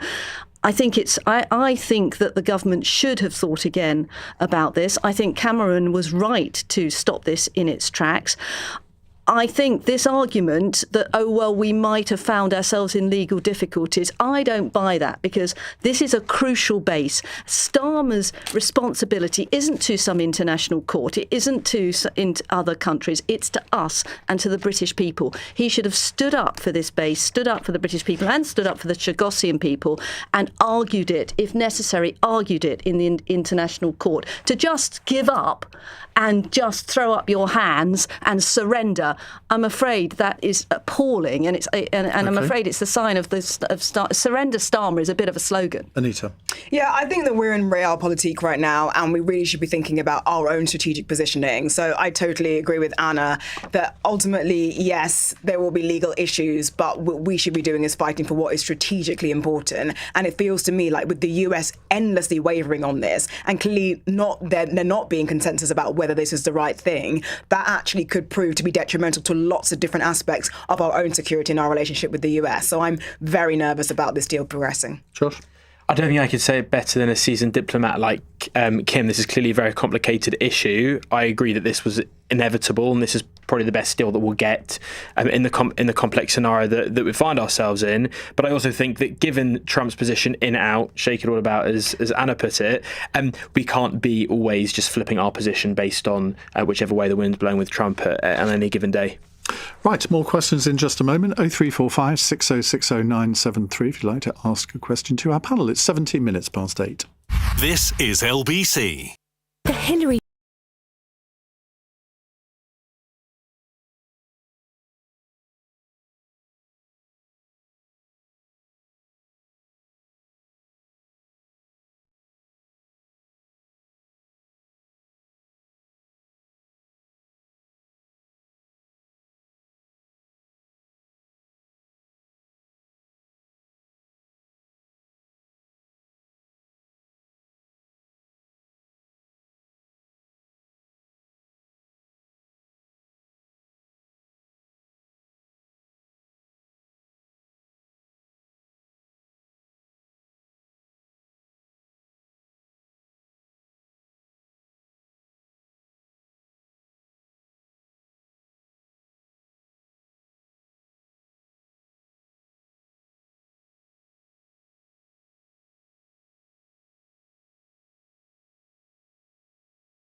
Ask Question with Iain Dale. Watch live on our free Global Player app or the LBC app. It's 19 minutes past 8 on LBC. With us on the panel, Josh Tapper, Labour activist, former Gogglebox star. Do you miss Gogglebox? Because I still watch it, and I kind of think the characters on it aren't as interesting as it was in your day. Well, that's very kind of you to say. But do I miss it? Of course, you miss it in some regard. But then I think I'd probably sit through another 6 hours of filming and watching TV, and I'd probably tell you something different again. But no, it was great fun. Anna Boateng is here from Portland Communications, political commentator. Anna Firth, former Conservative MP. Well, I know you miss it. I know you miss being in the Commons. I miss being in the chamber. Having been a former barrister, that was the bit I really liked. And of course, and the other thing I miss is not being able to make a real difference to people's lives, literally every day. You could really, you had so many casework things to deal with. Even if you just dealt with one a day, you could make a difference. And Kim Darroch, I'm not going to ask you if you miss being an ambassador. Absolutely not. Right, WhatsApp question here from Kieran in Earl's Court. Is Robert Jenrick's speech today another awakening for him or a means to chase votes as the wind blows? Reform UK's new Treasury spokesperson has today pledged that his new party would reimpose the 2-child benefit cap after it had previously backed calls to abolish it, while he's also said that his party supports the pensions triple lock. Anita. I think this was a fascinating speech today because honestly it could have been given by any mainstream politician, and I think think that this is a point of quite maximum danger for reform, actually, because I think they've decided their problem is that people don't think they're safe enough. But I think that their activists and their base are really looking for economic radicalism. And then when you talk about things like the triple lock, which is a very expensive part of our welfare system. And when you talk about reimposing the two-child benefit cap, which, might save some money but is in the margins, when you listen to this entire speech, which is about, the best way to help people that feel like they're just about managing is to ensure that we deliver stability, I sort of wonder whether you aren't just another apparatchik party that's sort of riding on the coattails of radicalism as generated by Farage. It doesn't seem very coherent to have Robert Jenrick and Nigel Farage in the same party. And it's clear, and it was very clear from Robert Jenrick's speech when he joined Reform, that basically he joined Reform because he thought that the Conservative Party couldn't win. And so this whole thing seems like pretty incoherent, and I wonder if it starts to pull apart at the seams as Reform progresses. Josh? I agree with a lot of what Anita's saying, to be honest. I mean, didn't you find Jenrick in the chamber the other week accidentally in the wrong lobby voting actually to abolish the two-child benefit cap because they couldn't make their minds up which way they were going. So I don't think it was genuine. Who knows what Jenrick actually thinks on this particular issue? But clearly what he's stating is gives you a good indication of what a reform government would look like. They want to bring the two-child benefit. Do you have any idea? I have no clue whatsoever. And I think if you can't decide what to do with a policy of this size, how are you running the country? If he's saying if they are going to come in and they are going to bring back the two-child benefit cap, it tells you that they want to be a government that brings back a policy which essentially puts children back into poverty. And what else are they going to do along the same lines? It is an extraordinary U-turn. I absolutely agree with you on that, Josh. He was in the Labour lobby where he would normally have voted. Well, he went into the Labour lobby because the policy was... As did Suella. As did Suella, because the policy was that they were going to be voting for scrapping the two-child benefit limit. Then they rang up Nigel Farage from the lobby to say, should we actually... I mean, this is chaos. I mean, that is ridiculous. And then they didn't actually put their, put their thing onto the reader, put their plastic voting card onto the reader, because clearly they didn't get an answer. I mean, that is chaos. And now, a week later, we had this extraordinary speech that went on for, I think, nearly an hour, in which he said... It felt like longer. Yeah, he's going to restore... It certainly did, actually, that's true. I mean, I thought it was a smorgasbord of strap lines from any number of politicians, actually. There were times when I thought it sounded very like George Osborne and Cameron when he was talking because about that's essentially what he is, really. Well, that's when he started as well. But then, of course, we have the Nick Clegg strapline about the alarm clock Britain, and then we had a lot of stuff about your money, which actually could almost have been Rachel Reeves speaking. It was a smorgasbord of a whole load of different straplines. The big question, which he did not answer, is where is he going to cut public spending? Because he says that he wants to, that they want to bring down taxes, although they've been very clear that they're not actually going to do that initially, and they want to cut welfare, but there's no answer to where are they actually going to cut spending, because it's one hell of a promise to say, and I don't disagree with it as an ideology to say you want to deal with the deficit. I want to deal with the deficit, and you don't want to. But it's working for them in the polls, isn't it? Well, is it? Is it? Well, they're around 30%. I mean, about 12% more than your party. But they have dipped. They've actually dipped quite significantly. In one poll? No. I think they went up to over 30, and then they dipped back down to under. Well, under they're 30. ranging sort of 28 to 31, I think, in all of the polls, apart from a YouGov one, which was 24. But I mean, they're streets ahead of the two main parties. They are at the moment, but I think that the British people are actually highly intelligent when it comes to seeing through politicians which are just saying what they want to hear. Okay. They might like it at this stage, but when we get to the general election, I think they'll be a lot more careful about where they put their vote. Kim? 2 quick points. First of all, in my the extent I've noticed, every bit of reform policy that has come out since they've started to be taken seriously and thought they had to do this has unravelled within 24, 48 hours, and I bet this all does as well. And I read that Nigel Farage never says publicly he supports the triple lock pension, so I think this stuff will unravel sooner or later. I think there is such a thing as a really consistent and serious reform policy on any of this stuff. Second point, I'm a long way from being on the right politically, but I actually thought the two-child benefit cap was the right thing to do, given our economic situation. I also think the triple lock pension is bonkers. So you can be economically conservative and socially liberal in this country, although I'm afraid... Just look at me. Look at you. But what's really fascinating about this dynamic is that we're really seeing reform understanding how politics actually works, like political gravity. It does mean you have to say things like, I support the triple lock. It does mean that you end up U-turning back and forth. And you just wonder, with the amount of disenchantment there is in British politics right now, whether actually, if you can't vote for radicalism, because actually there's a reality of political gravity, whether reform is going to be brought back to earth with a bump. Because it has this idea, and you hear it from Zia Youssef all the time, gosh, regular politics are just so awful. Like, they're terrible people. And actually, when we come in, we'll be completely different. Based on the number of U-turns and the policies that are outlined today, where's the difference? I think it's going to be very entertaining watching Zia Youssef and Robert Jenrick coexist in the same party. But there we are. Right, another question from Adam. Should GB join Ukraine and the European Commission in boycotting the Winter Paralympics opening ceremony, given their disgraceful decision to allow Russian and Belarusian athletes to compete under their national flags? Now, just a bit of background on this. The International Paralympic Committee has ruled this week that 6 Russian and 4 Belarusian athletes will be allowed to take part in the Winter Paralympic Games next month, making this the first Olympics or Paralympics of which the Russian flag has been seen since the Winter Games in Sochi in Russia in 2014. Anna. I think we should join Ukraine, but never very happy to be agreeing to join the European Commission. But I think on this one, I think on this one they're right.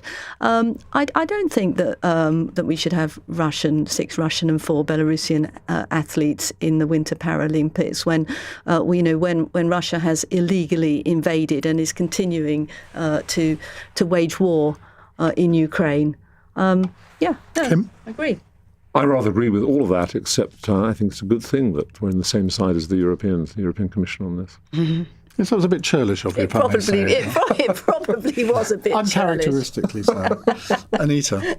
Yeah, I totally agree. I don't really understand the thinking here, especially because it's not just about how Russia and Belarus act on the international stage. They've also been caught in so many doping scandals. Like, why are we allowing this to continue? I do not understand it. Josh? Yeah, I agree with what everyone else has said. I think it's a disgrace that Russia had been allowed, and anything that the Team GB can do to stand with the Ukrainians is exactly what should happen. Because it does. When you look at the fact that they have banned Russian and Belarusian athletes from the current Winter Olympics. I mean, what's and then they ban the Ukrainian. They tell the Ukrainian skier that he can't have the pictures of his dead Ukrainian athletes on his... I mean, it's ludicrous, isn't it? Yes. And what on earth the Paralympic Committee think they're doing? Going against the main Olympic Committee and going against all the precedent over a lot of years. Well, indeed. I don't think we can answer that. What is that they think has happened that has changed things to make it appropriate now? No idea. Well, we may get another question on Ukraine later in the hour because it is the 4th anniversary of the invasion of Ukraine by Russia on Sunday. I'll be sitting in for Lewis Goodall on Sunday morning, so we're going to spend at least a good chunk of that programme talking about that and asking what happens over the next year. So more questions from you to our panel. It's 8:30 on LBC. Matt Hewitt has the news headlines. Donald Trump's blasting the Prime Minister over Number 10's agreement to hand the Chagos Islands over to Mauritius. The US President's calling the deal a blight on the UK, just 24 hours after his own State Department gave the agreement America's blessing. West Midlands Police is the latest force to say it's assessing information linked to the paedophile Jeffrey Epstein after millions of files were released by the US Justice Department. Officers say they're looking at private flight information in and out of Birmingham Airport. And officials from Ukraine are boycotting next month's Winter Paralympics after the ban on Russian athletes was lifted. They haven't been able to represent their country at the Games since Russia's full-scale invasion of Ukraine began. LBC weather, more rain, sleet and snow across central and southern Britain tonight. Mostly dry elsewhere with rain easing over Northern Ireland, lows of -3. This is LBC.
Question with Iain Dale on LBC. Text 84850.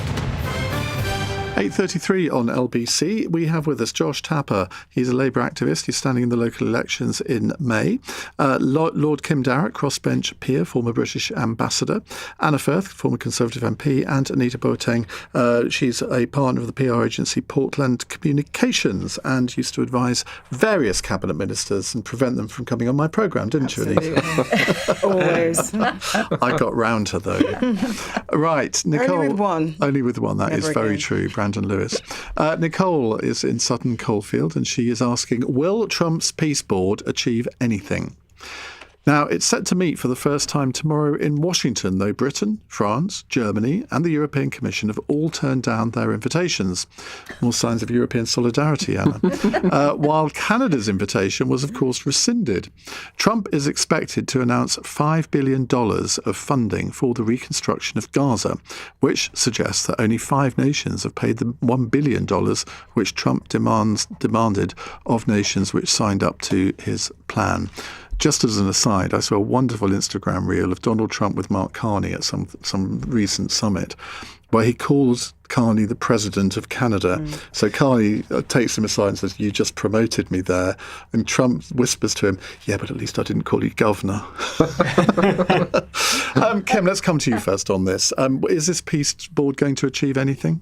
First, I just don't sound like I'm always knocking Donald Trump. His achievement in negotiating that ceasefire in Gaza was a considerable achievement. It involved him putting a lot of pressure on Netanyahu. His predecessor as President Biden could never get it done, and he did get it done, so you have to give him full marks on that. The peace board could have a role, should have a role in overseeing the really difficult stuff that comes now in Gaza, which is who is going to run the place, what happens to what is left of Hamas? What is the Israeli future role in Gaza? Do they clear out completely or do they keep troops there? And who is going to pay for and manage reconstruction? All all huge questions and very difficult. Not to mention the biggest question of all, which is how do we negotiate a durable solution to the West Bank and Gaza, which has got to have to be on a two-state solution basis. So that's fine for the peace board, and it's good that some people who know something about it, and whatever you think of Tony Blair, he did spend a lot of time after he finished being Prime Minister on the whole Israel-Gaza Palestinian issue. But the Peace Board has now expanded into a whole range of rather, some of them quite exotic leaders and individuals. And Trump has talked See, that's vaguely. why you're a diplomat, isn't it? Calling them exotic. Anna and I would call them dictators. Yes, well, that's a fair point. I mean, the Belarusian, I think, has accepted, Lukashenko has accepted it. Putin has been invited, but not yet answered. I think Orban's on it, and various other dodgy Central Europeans. So, it's a very strange mixture now, and a number of the countries that you would expect to be big players on it aren't there, like Britain, France, and Germany. So there is still a role for it on Gaza, and it can still play an important part in taking that forward. But in terms of the wider aspirations that Trump has talked about, in terms of the Peace Board having this wider international role, he even talked, or maybe it's not him, some of his supporters are talking about it, replacing the UN Security Council. That's all fantasy. But that's clearly the aim. Yeah. Yeah. Anita. Well, I think it's interesting that you think that the $5 billion towards Gaza means only 5 people are paid, because we do know that Donald Trump is yes. We know that Donald Trump is like the self-appointed chairman of this thing. So who knows what the buy-in is before the money goes to Gaza. I do agree with Sir Derek that fundamentally we have had a huge shift in the dynamic in Gaza, and that is a huge achievement. And also there are some very credible people within that board of peace. And perhaps there will be a subgroup within that actually... Sorry, who are they? Like Tony Blair, I think he's a credible person. I definitely think he's a credible person in the Middle East, and clearly has played quite a pivotal role in shifting some of the thinking. But he's not actually on the Peace Board, is he? He would be its representative in Gaza. Well, we'll find out tomorrow on the actual who's doing which role, because at the moment it's just sort of members, and then there are others, and so you might get a more active piece of this board that actually does do a lot of the groundwork, of the difficult groundwork to make the peace in Gaza lasting. And then I think the collection of also-rans I am very concerned about. And I don't think that's going to really achieve anything. And I am concerned that, not that this is going to meaningfully replace the UN Security Council, but it becomes another avenue to influence Donald Trump with strongman rhetoric and strongman power. And I think that could be hugely destabilising across the world. Josh. I agree with the others that the achievement to get to this point is incredibly impressive, and I'm someone who's not at all a fan of Donald Trump, but credit where it's due, and what he achieved in ending the immediate war in Israel, Gaza, getting the hostages home, and so on was incredibly impressive and a great achievement, which is why it becomes all the more disappointing if this peace board doesn't achieve what it initially intended to achieve. So I agree with the others. There are some serious people like Tony Blair on the board, and I think that's good. I think you want people on that board who know what they're talking about, who have a history of working in the Middle East for some time, and who can be respected in that regard. But it all kind of gets trumped when you have, the likes of Orban. Yeah, exactly, pun intended. The likes of Orban and other dictators on that board too. So I want to see this work, but it needs the right people on the board. Anna? Well, I just think we don't know yet. Actually, this was announced so many weeks ago. I have to say I'd slightly forgotten about it. So it hasn't achieved much so far. We got the first meeting tomorrow. From what I've read about it, I think the biggest problem is that my understanding is that Netanyahu and Hamas are actually not signed up to this. So without the two central players being round the table and being in agreement, then I think it's doomed to fail, frankly. I think this is an ego trip, ultimately. I think, Trump wants to get the Nobel Peace Prize, and this is his vehicle. I do actually hope it does achieve peace, obviously. It would be nice in our lifetimes to see peace in Israel and Gaza. Right, another text question from Crystal in Worcester. If this US court case about the social media sites finds that they are deliberately addictive, would that convince you that we should ban kids from using them? Now, Meta's chief executive, Mark Zuckerberg, has testified in Los Angeles today in a landmark trial, which is asking whether his company's platforms deliberately addict and harm children. The anonymous plaintiff claims her early use of social media left her addicted to the technology and increased her depression and thoughts of self-harm. Josh. I mean, I think the banning kids from social media it's a very popular policy, so I can see why people would want to implement it, and obviously the many dangers that social media present for children. What I do worry about, and the concerns that I do have, are in the scenario where this is banned and it can be enforced, which is a whole nother problem. Let's say kids get to the age of 16 and they can use social media for the first time. They're entering a world which is inevitable that they're going to be part of, not knowing how to use it and how to navigate it. From my perspective, I think it's more important that as part of our education system, we're teaching kids how to safely integrate social media into their lives and to use it. It's an inevitability. It's not going anywhere. I worry that banning things doesn't always solve the problem. So I would like to see better education.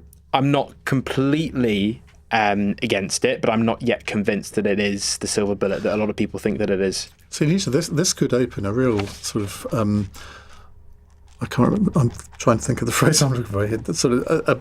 It could lead to huge lawsuits, not just in the social media front, but if you can accuse a company of deliberately trying to get people addicted to something, well, what about alcohol? What about different foods? All sorts of things could arise from this. Yes, and I think we'll be watching this landmark case quite closely, because actually a lot of what companies do is produce things that are compelling and that people want to use. And so it'll be really interesting to see if this goes anywhere. On the basic principle, I'm sorry, I'm with Josh. I'm really uncertain about the banning process, not just because I'm a conservative, but also because I think we live in a social media age, and I worry that we are not equipping people with the tools to be able to really develop and engage on these platforms. And I think that it's going to be difficult almost regardless of any age. And I think that actually what we need to do is understand how to use them, how to safeguard ourselves. And I'm not sure that becomes easier as you get older. And I think that actually we also have the risk really of children who are used to this effectively circumnavigating it, and therefore there being no real protections around their use. And so I think that ultimately, I mean, let's watch and see what the evidence is. I think it's a bit too early to decide that the only way to do this is to ban children. Okay, Anna? Yeah, I absolutely think we should be banning children for social media for two reasons. One, because when MP for Southend West, I had a very tragic case called Archie Battersby, a young boy who was found dead in his home, and the mum believes that he died because he was doing a blackout challenge. And that wasn't the only case. There have been multiple children who've died doing blackout challenges, which is something they've been introduced to on social media. And we all know the algorithm, if you go on a site, encourages you. And if you actually look at those blackout challenges, it is appalling. There's a little emoji going across the screen saying, hold your breath for longer, really dangerous stuff. And also Molly Russell, we know of all those children that have committed suicide. Now, when I was on a district council in Kent, I was deputy portfolio holder for community safety. So for Internet Safety Week, now this is nearly 10 years ago, I ran something across Kent, and it actually then morphed into across some parts, a large other parts of the country, called the Digital Sunset Challenge, where we challenged kids in schools to put their phones down just for 12 hours, and they chose when they put it down and when they picked it up, but it had to be overnight, just to get the phones out of their bedrooms at night, because the school said they were arriving at school, they were fractious, they were exhausted, they couldn't learn. So basically you were doing what parents should have done. And we had a prize. And for any family that completed this challenge for 7 days, how many families do you think claimed the prize? 3. None. 0. No family managed to complete that challenge. Now, that was nearly 10 years ago. That was an educational approach. So I now think we have to go further. We actually do have to take control of this. We have to ban it. Kim? Just to show you how much I've embraced the modern world, I think the world was a much better place before social media was invented. And I would certainly ban it for children. Actually, if I had my way, I'd ban it for everyone. Not a bad idea, actually. Not a bad idea. But Hannah, I think your example illustrates the problem, right? No family could do it. Parents couldn't do it either. And I think that the point is that we've decided the problem is the social media. I think children were doing dangerous challenges for a very long time before social media, and they will continue to do so. And I do think that we need to be responsible. And I mean, I'm not a parent myself, but like, it is very, very difficult. Of course it is. But it's always been difficult to safeguard children.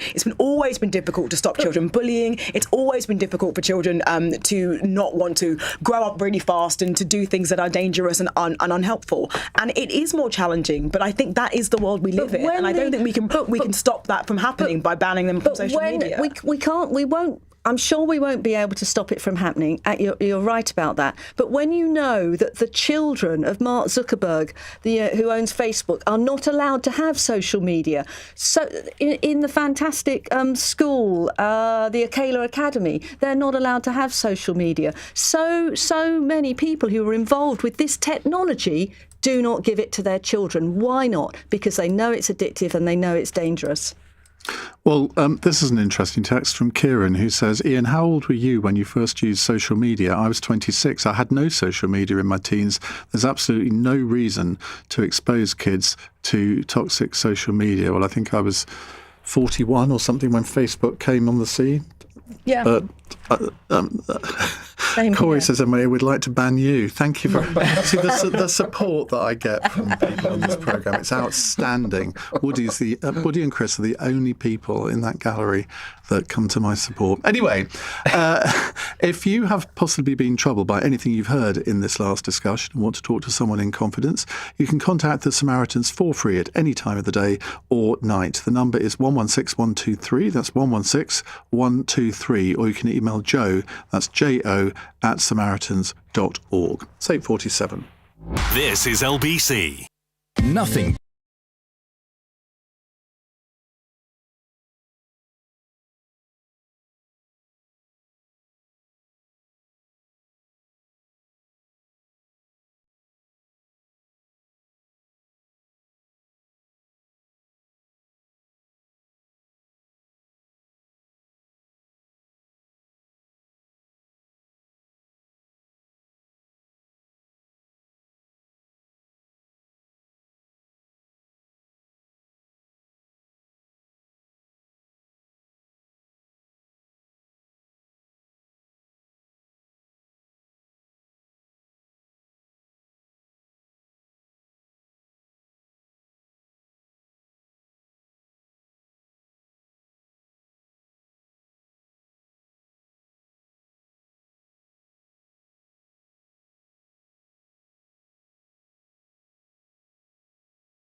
Question with Iain Dale on LBC. 10 to 9 on LBC. Do you know what a butt lift is? And if you know what a butt lift is? Of course, a BBL, Brazilian butt lift.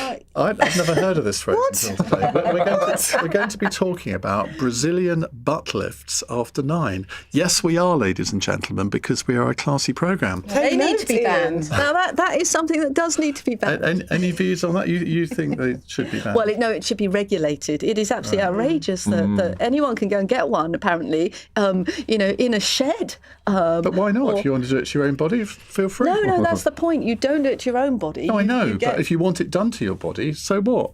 Because I don't think people understand the risks. I mean, there are risks. There are risks of sepsis. Someone died. Actually, I think quite a few people have died from complications. So I actually think you need to have proper people doing these things. I'm not saying that free people shouldn't be allowed to do it. Anita, you clearly know a lot about this. Have you? Of course. Have I had a BBL? Should I stand up right now? Unfortunately, I'm a Ghanaian, but it's very disappointing back there. I think that actually, the consequences will be for the NHS if people continue to really harm themselves. So we do have to regulate it more tightly. People, will make bad choices, of course, but we should have more. I'm quite looking forward to this hour because it's a subject I literally Really? Never heard of. I cannot believe can't this. imagine. It's been in the news. Yeah, but you see, I come from the point of view that anybody who wants to have any form of cosmetic surgery is insane.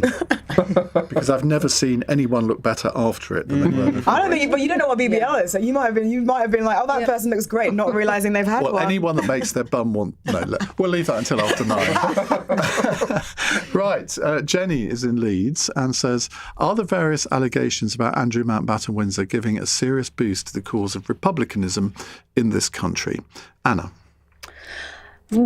Obviously, I think it's really unseemly, and I do think it's becoming ever more murky.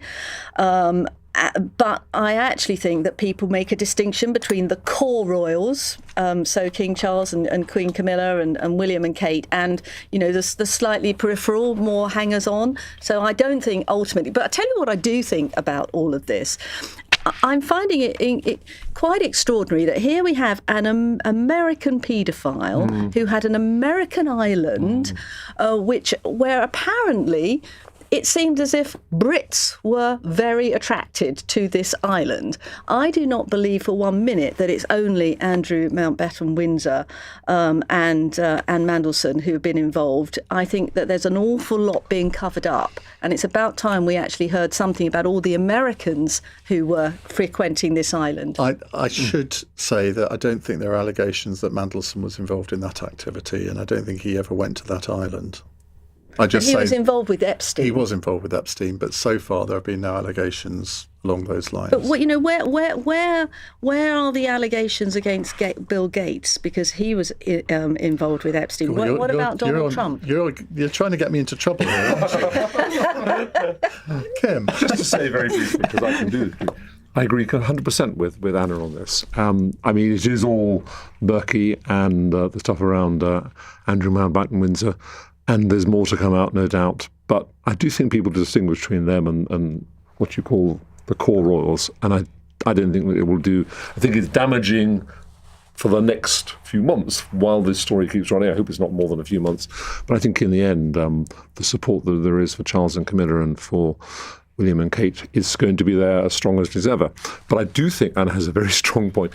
Why are the American Congress, for example, chasing interviews with Andrew Mountbatten Windsor and with Mandelson, where there are hundreds of very senior, very prominent Americans who they seem to be leaving alone? Exactly. Why is their focus over here? I mean, goodness me, the British press have gone after our people, hard enough and long enough, and Mandelson has lost. Well, they've both lost pretty much everything. What about looking at some of the American people? I think maybe here? Our press should start to do a bit of a hatchet job on some of the Americans who've been involved. I haven't heard you opine on Peter Mandelson's appointment, Kim. I'm sure you have done, but what was I don't know what your reaction was when he was first appointed to the job of ambassador to Washington. A lot of people, including myself, I'll hold my hands up to that, thought it was probably a good appointment because he had the experience of trade with the European Commission. He was probably somebody who could weasel his way into Trump's inner circle. Well, I shared your error of judgment, Ian, because I thought it was a good appointment too. Now. And look, if you look at the first, I think it was about 8-9 months before all of this blew, he played, no question, a prominent part in negotiating what turned out to be the best trade deal of any of the trade deals that have been negotiated since Trump imposed those tariffs.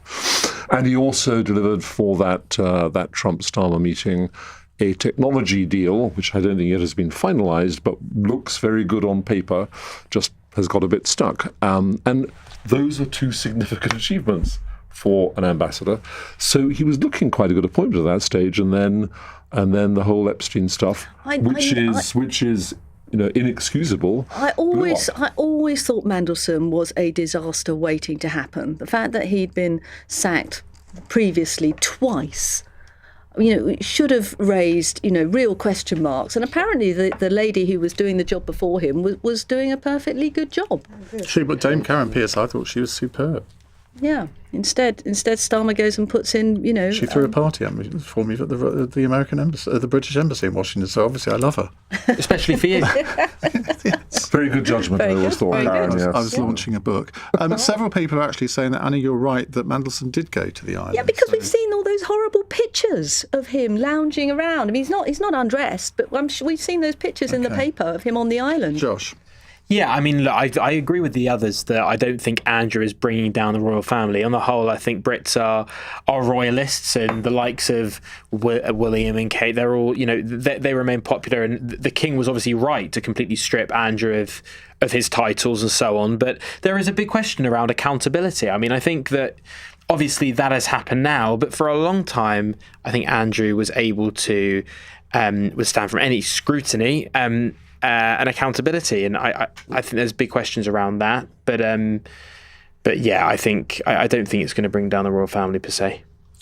Well, I think the polling shows it kind of has dented popularity for the royals, but I do hope that it kind of builds back, because I think that the actions of this one individual don't really reflect the values of the royal family as a whole. But I think the more serious point, and I personally, often been involved in kind of quite senior levels of politics. I have never been so shocked at the emails that we've seen from Epstein, but particularly that accumulation of power. Like, let's take away the issue actually of the kind of the criminal activity that went on and the kind of the awful and heinous behaviour that was perpetrated by various men of increasing power. Just the way of favours, of not thinking about government proprietary, all of those things really were things I have never seen in politics before, and that really made me kind of ashamed of Peter Mandelson, and that anyone could behave that way with the grave responsibility of having government power. So I think I feel more frustration with the fact that went on than particularly like the actions of one discredited former member of the royal family. Right, time for a fun question from Ed in Wickford. If there was a social media ban for adults as well, which site would you miss the most, and which one would you miss the least? Josh? I think I miss Wikipedia the most. Oh, God. Because it just gives me information for everything. I mean, I guess with ChatGPT, maybe you don't need Wikipedia anymore, but I love Wikipedia. I mean, it's just fantastic. Has anyone ever called you a geek? I've never heard anyone extol the values of Wikipedia before. Jesus. What can't you find out on Wikipedia? It's fantastic. Read a book. Twitter or X, I wouldn't miss. I use it, but I could, my life would be better without it. Anita? The only one I actually agree I could accept is WhatsApp. Like, that one at least is just like a nice platform. I don't really have any others. I mean, I will go on Instagram on holiday. I will go on there occasionally to be like, by the way, can you see what I've done? And I delete it again because I just really don't need it. Any of it. Anna? I would absolutely miss WhatsApp. I'm a complete WhatsApp addict. We've got, family groups, Friends United groups. Every single time we seem to have a social MP plotting groups. Yeah, MP plotting groups. We have to create a WhatsApp group for it. So I'm totally addicted to WhatsApp. I'm also addicted, I'm embarrassed to say, to Facebook Reels. I'm always watching all these ridiculous reels of animals and people jumping off things, and sharks seem to feature. But the one I totally agree with Josh. The one I would not miss is Twitter. Twitter is an absolute sewer, and as an MP, you seem to be manacled to Twitter. But someone said to me you should post and ghost, because the abuse and the vileness of Twitter knows no bounds. Kim? Yeah, I'm confused now, because I'd always thought WhatsApp was just a simple form of messaging. I don't regard it as social media. I just thought Twitter and all the others were social media. I wouldn't miss any of them. I've never personally been on any of them. So I can't tell you which is the worst, except I expect Elon Musk's X is actually the worst at the moment. I would really miss it, though, if it didn't exist. That's my main form. I mean, I've sort of started to get into Instagram, but it's... Have you been blue skying? Ian? No, I'm on Blue Sky, and I do post on it, but I never look at any comments or anything, because it seems to be dead. You're not on TikTok, Ian? I am on TikTok, but somebody else puts stuff on that for me. I don't do it myself. I don't have it on my phone. Don't want the Chinese invading my phone. Thank you very much. Thank you all very much indeed for coming on the programme tonight. Tomorrow's panel includes, from the London Assembly, we have Keith Prince from Reform UK, Caroline Russell from the Green Party, plus the political commentator Nathaniel, oh my goodness, this is a good name, Nathaniel Ogoniyi. Have I got that right? Well, we'll find out tomorrow, won't we? Coming up in the next hour, as promised, we're going to spend the next hour talking about butt lifts. It's because, as the law stands, if I want to start performing butt lifts through injections, there's no law in place to stop me from doing that, despite having no training skills in that field whatsoever. I should administer them. Now there's the thought. No, the Women and Equalities Committee of MPs has said the law needs to change, so only doctors can do these kinds of cosmetic procedures, and given they can only perform them in emergencies, it would effectively lead to them being banned in this country. Would that be a good move, or would it just push more and more people into making even riskier trips to clinics in places like Turkey to get these procedures done? On your radio, on the LBC app, and Play LBC. Leading Britain's conversation. This is LBC. From Global's newsroom at 9 o'clock. US President Donald Trump says Sir Keir Starmer's making a big mistake in signing over the Chagos Islands to Mauritius. His remarks, though, come just a day after the State Department said it supported the decision. He's changed his mind a number of times over the deal and now says the island of Diego Garcia is important. Lord Kim Darroch, a crossbench peer who's a former British ambassador to the US, told LBC the government is holding back to see how this plays out. Donald Trump has been in favour, against, in favour, against. So who's to say next week, especially if, people inside the administration are in favour of it, because there are some, I promise you, talk to him, or if Keir Starmer has a positive conversation with him, be back in favour again. This story can run and run. West Midlands Police is the latest force to say it's assessing information linked to paedophile Jeffrey Epstein after millions of files were released by the US Justice Department. Officers say they're looking at private flight information in and out of Birmingham Airport. Earlier, Surrey Police appealed for information into human trafficking and sexual assault claims dating back to the 1990s. The Facebook boss Mark Zuckerberg's giving evidence in a trial in California where his company is accused of deliberately getting children hooked on social media. He, of course, disputes this and told the court the company no longer designs apps to maximise screen time. If it loses, though, it may have to pay damages to a woman over mental health issues. The family of Reverend Jesse Jackson say he was a father before he was a politician. The American civil rights activist died yesterday at the age of 84. Speaking in Chicago, his son Yusef Dubois Jackson says the two-time presidential candidate was driven by his faith. Reverend Jackson would say, "It is my religion that makes me political, not my politics that makes me religious." And we, his family, and the many others touched by him, are left obligated to continue his work. And officials from Ukraine are boycotting next month's Winter Paralympics after the ban on Russian athletes was lifted. They haven't been able to represent their country at the Games since Russia's full-scale invasion of Ukraine began. In the city, the FTSE 100s closed up 130 points at 10,686. The pound buys $1.35 and €1.15. LBC weather, more rain, sleet and snow across central and southern Britain tonight. Mostly dry elsewhere with rain easing over Northern Ireland, lows of -3. From Global's newsroom for LBC, I'm Daryl Jackson. This is LBC from Global, leading Britain's conversation with Iain Dale.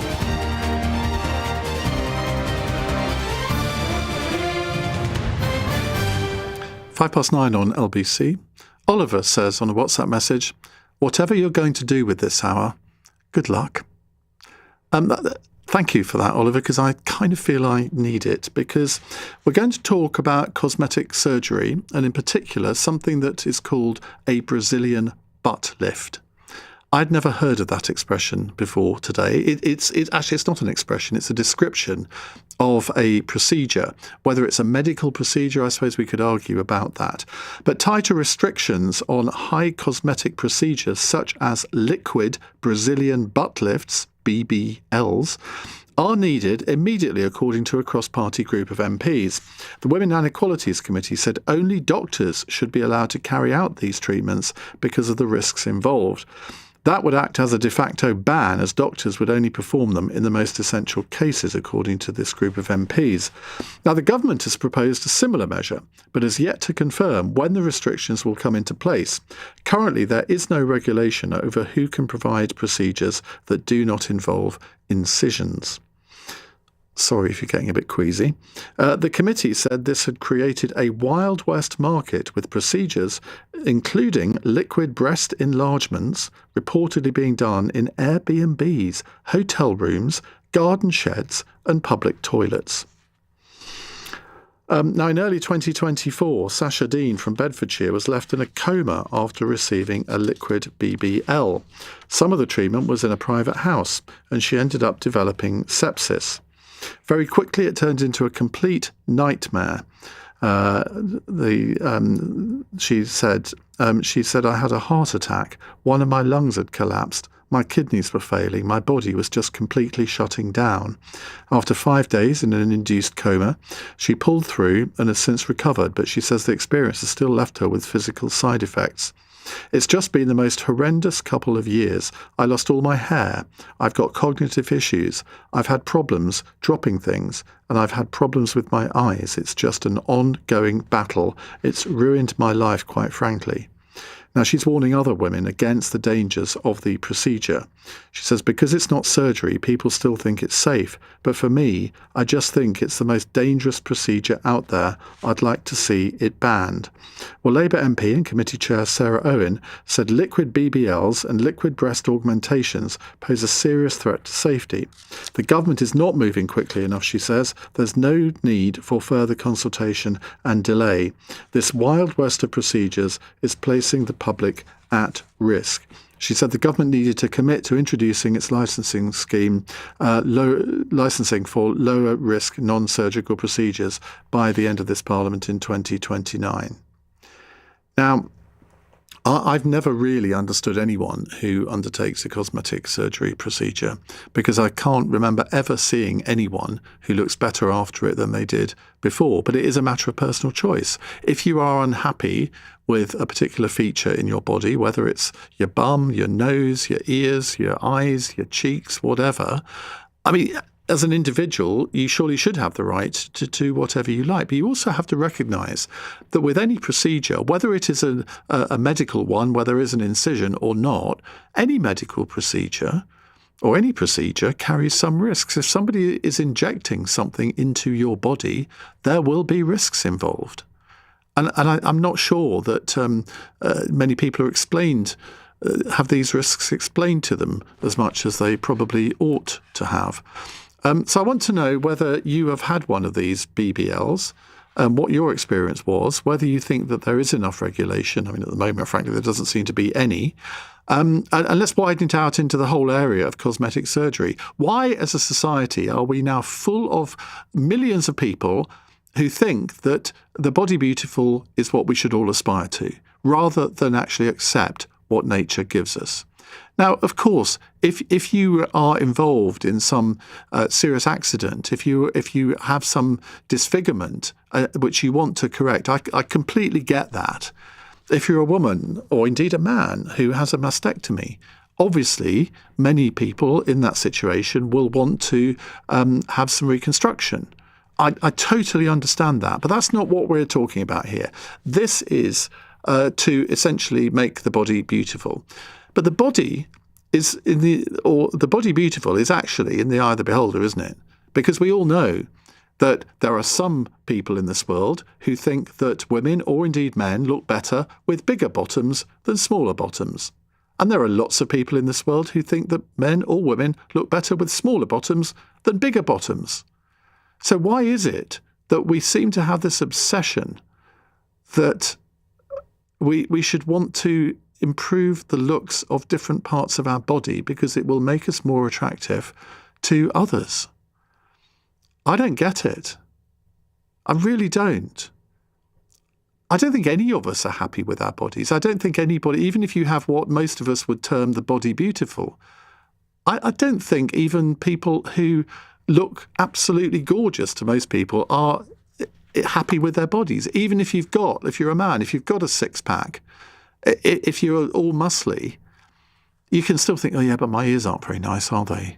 Or my nose is too big. Or I haven't got a square jaw. And so then you go down the road of you look up on the internet how you can make these things better. And some people will fall for it. And there are places in the world that specialise in luring people in.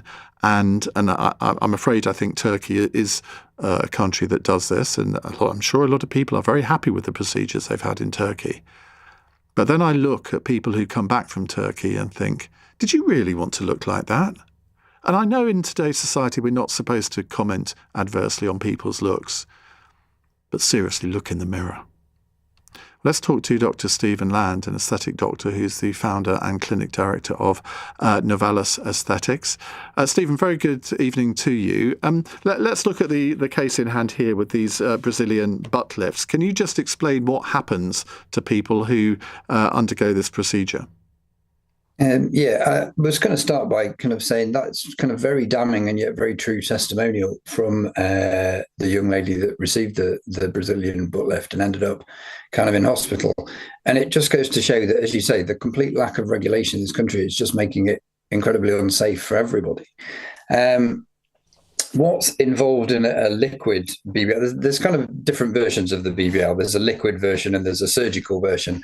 The surgical version is usually taking some of your fat from somewhere else where you might not want as much fat and injecting it into your bum where you might want, slightly more fat and a slightly more kind of curvaceous bum. The liquid version is basically using a hyaluronic acid-based filler to plump out your buttocks. So you're using a kind of a substitute for something to kind of create volume in your bum. And as you've said, none of these procedures are without risks. They all involve sticking needles or knives or, sharp objects into deep, dark spaces where you don't quite know what's going on at the bottom of it. And we are the only country in the world that allows this farce to go on, where people who have no medical qualifications, no medical background, are actually allowed to do this. It makes us the absolute laughingstock of the world. I speak at conferences abroad, and people genuinely cannot believe that we allow this situation to continue. They look at me like I'm some sort of, alien from another planet when I tell them that this is allowed in the UK, a supposedly kind of modern and up-to-date country. And they've come from, countries that we might kind of think are not as regulated and up to date. And yet every other country on the face of the planet draws a line that only medical professionals are allowed to undertake these procedures. So you are? You are allowed to? Anyone could. You can, I can, the person who will pop in at the end of your show and empty the dustbins and tidy around the clinic, tidy around your office, they're allowed to do it as well. Anyone can literally pick up a syringe full of filler and stick it into your bum. You could order some filler from a website I'll happily give you the address of later. No, don't. Get that overnight delivery. It will arrive at the LBC studios tomorrow, and you could set up a clinic doing butt lifts in the studio where you're currently sitting tomorrow afternoon. And that legally would be completely fine. And how much do these people that carry out this practice, how much do they charge? They're usually using kind of fairly cheap and cheerful fillers and fairly cheap and cheerful products. So not as much as I would charge if I did it. I don't do these procedures because I think they are inherently too dangerous for me as a doctor to be doing in my clinic. So I don't do them. But, if I did, I'd be charging considerably more. They're charging kind of few hundred to early thousands of pounds.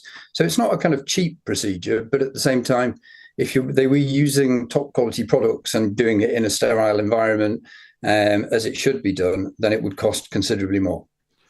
Oh, it's very telling that you said that you wouldn't do it because you think they're inherently dangerous and you are a qualified doctor. So, anyone that's listening to this, if they were thinking of doing this, should surely sort of think twice before going ahead with somebody who isn't a medical professional. So what you're saying actually, though, is that effectively, if the government went down this field of regulation, it would be banned. There are ways of making it safer. At one stage, the surgical Brazilian butt lift was banned in this country by one of the largest aesthetic plastic surgery associations because they felt it was too dangerous. They looked at ways of making it safer, and that's doing things like doing these procedures under ultrasound guidance. So you're using an ultrasound scanner to look kind of into the buttock and make sure that you're putting the filler or the fat in the surgical case into a safe place, and that you are doing everything you can to reduce the risks to the patient. So there are ways of making them safer, but the problem is using an ultrasound scanner is a medical diagnostic tool. You can't do that unless you're appropriately qualified. And they were also saying these should be done in sterile, in a sterile environment. And my clinic is not an operating theatre; it's a clinic. So it's not that I think they are too dangerous to be performed. It's just that I wouldn't perform them in my clinic using the fillers that these people are using. I'm trying to, this may be stretching a point here, but tattooists, for example, do tattooists have to have any formal qualification to be a tattooist? Because effectively, they're not injecting, but they are, amending people's bodies, aren't they? Yeah. So tattooists don't have to have a formal qualification in their skills as a tattoo artist. You can be as good an artist or as bad an artist as you choose. And that's down to the people choosing their tattoo artist to pick someone who they think is good enough to adorn their body with a kind of permanent decoration. But they do have to have a license to say that they are going to obey health and safety rules, that they're going to obey cleanliness rules, that things are sterile, things are sterilized, they have a sink, they have wiped clean surfaces, etc., etc. I don't have to have that, which is frankly ridiculous. Obviously I do because, that's the way I work, but I don't have to. I could do this in my garage if I wanted. As you say, you've heard about people doing it in hotel rooms, in toilets. This is not disingenuine. This is what happens. Isn't it also the fact that it's not regulated at all? It's a perverse charter, isn't it? Because, if you've got an obsession with backsides, whether you're male, female or what, or if you have an obsession with male backsides or female backsides, well, what a great way to have a look at them. Yeah, it's fantastic. Again, I have to be registered with the DBS. I have to go as part of my kind of practice. But if you are a non-medic, if you're just setting this up in your kitchen, you don't have to have any background check. So, as I say, as you rightly say, anyone could set up doing this, irrespective of their background qualifications, irrespective of their background kind of legal issues.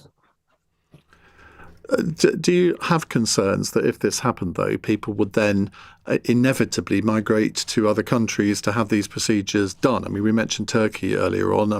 Maybe Turkey gets a bad rap, but they seem to specialise in cosmetic procedures, whether it's hair transplants, nose jobs, whatever. Yeah, there will always be people that will kind of travel abroad for this sort of thing. Actually, if you look at it, interestingly, Turkey is a slightly interesting part of the world in that they have a kind of two-tier health system, in that if you go to a public hospital, it has to meet certain regulations and qualifications, as our hospitals and medical clinics do as well. But you can also just set up a private hospital and it doesn't have to meet those qualifications. So if you look at getting your plastic surgery done in one of the regulated, qualified kind of healthcare providers in Turkey, it doesn't cost that much less than getting it done in the UK. If you go to one of these dodgy knockoff private hospitals set up again in someone's backyard, it will cost you a lot less because they obviously cut corners. So that is probably something that our government needs to take up with the Turkish government and kind of say, do you want to sort this kind of disparity out? But yeah, there are always going to be people that kind of go off abroad and try and get things done on the cheap. And I don't think there's anything we'll ever do to stop that. But, you know, because people are going to go and do stupid things doesn't mean we should try and stop them. You know, doesn't mean we shouldn't try and stop them doing stupid things in this country.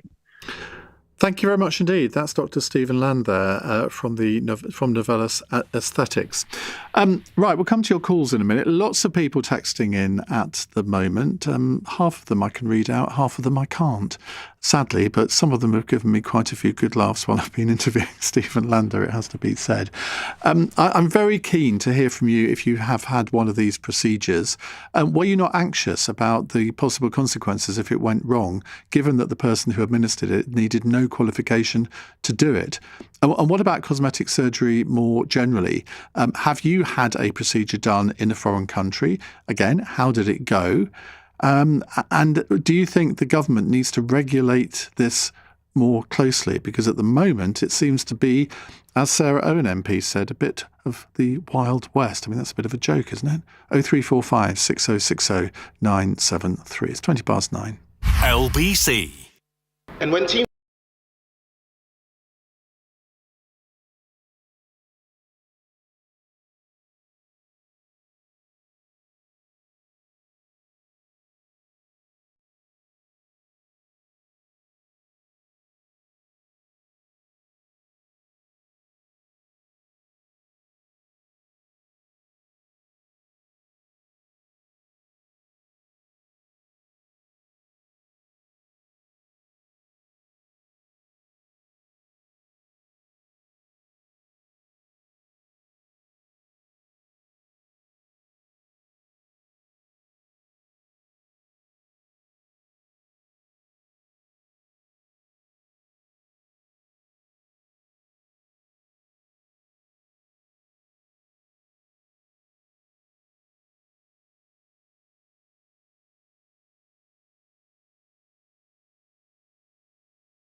is LBC with Iain Dale. Call 0345 6060 973.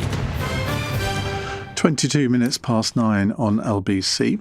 Right, let's take a couple of texts before we come to your calls. 0345 6060 973 is the number to call. JQ says, you answered your question on why people want to look beautiful in your previous hour on social media. Exposure to the world 24/7 to get the likes. Search for validation. Well, I suppose that is one reason, isn't it? I was sitting opposite a young lady on the train today who spent the whole journey, sort of 45 minutes, making herself look beautiful. And I thought she was perfectly beautiful enough before she applied any makeup at all. Now, obviously, she wasn't having cosmetic surgery. But sometimes I do think in our modern society, we have become far more obsessed with our looks than any other previous generation. Now, there are all sorts of reasons for that, I think, but it's not a positive development, is it? It just can't be. And people are spending thousands and thousands of pounds on trying to make themselves look beautiful. And I think it is a search for validation. It can be a search for love, I suppose, because you think the more good-looking you are, whether you're male or female, then you're more likely to attract someone else, I suppose.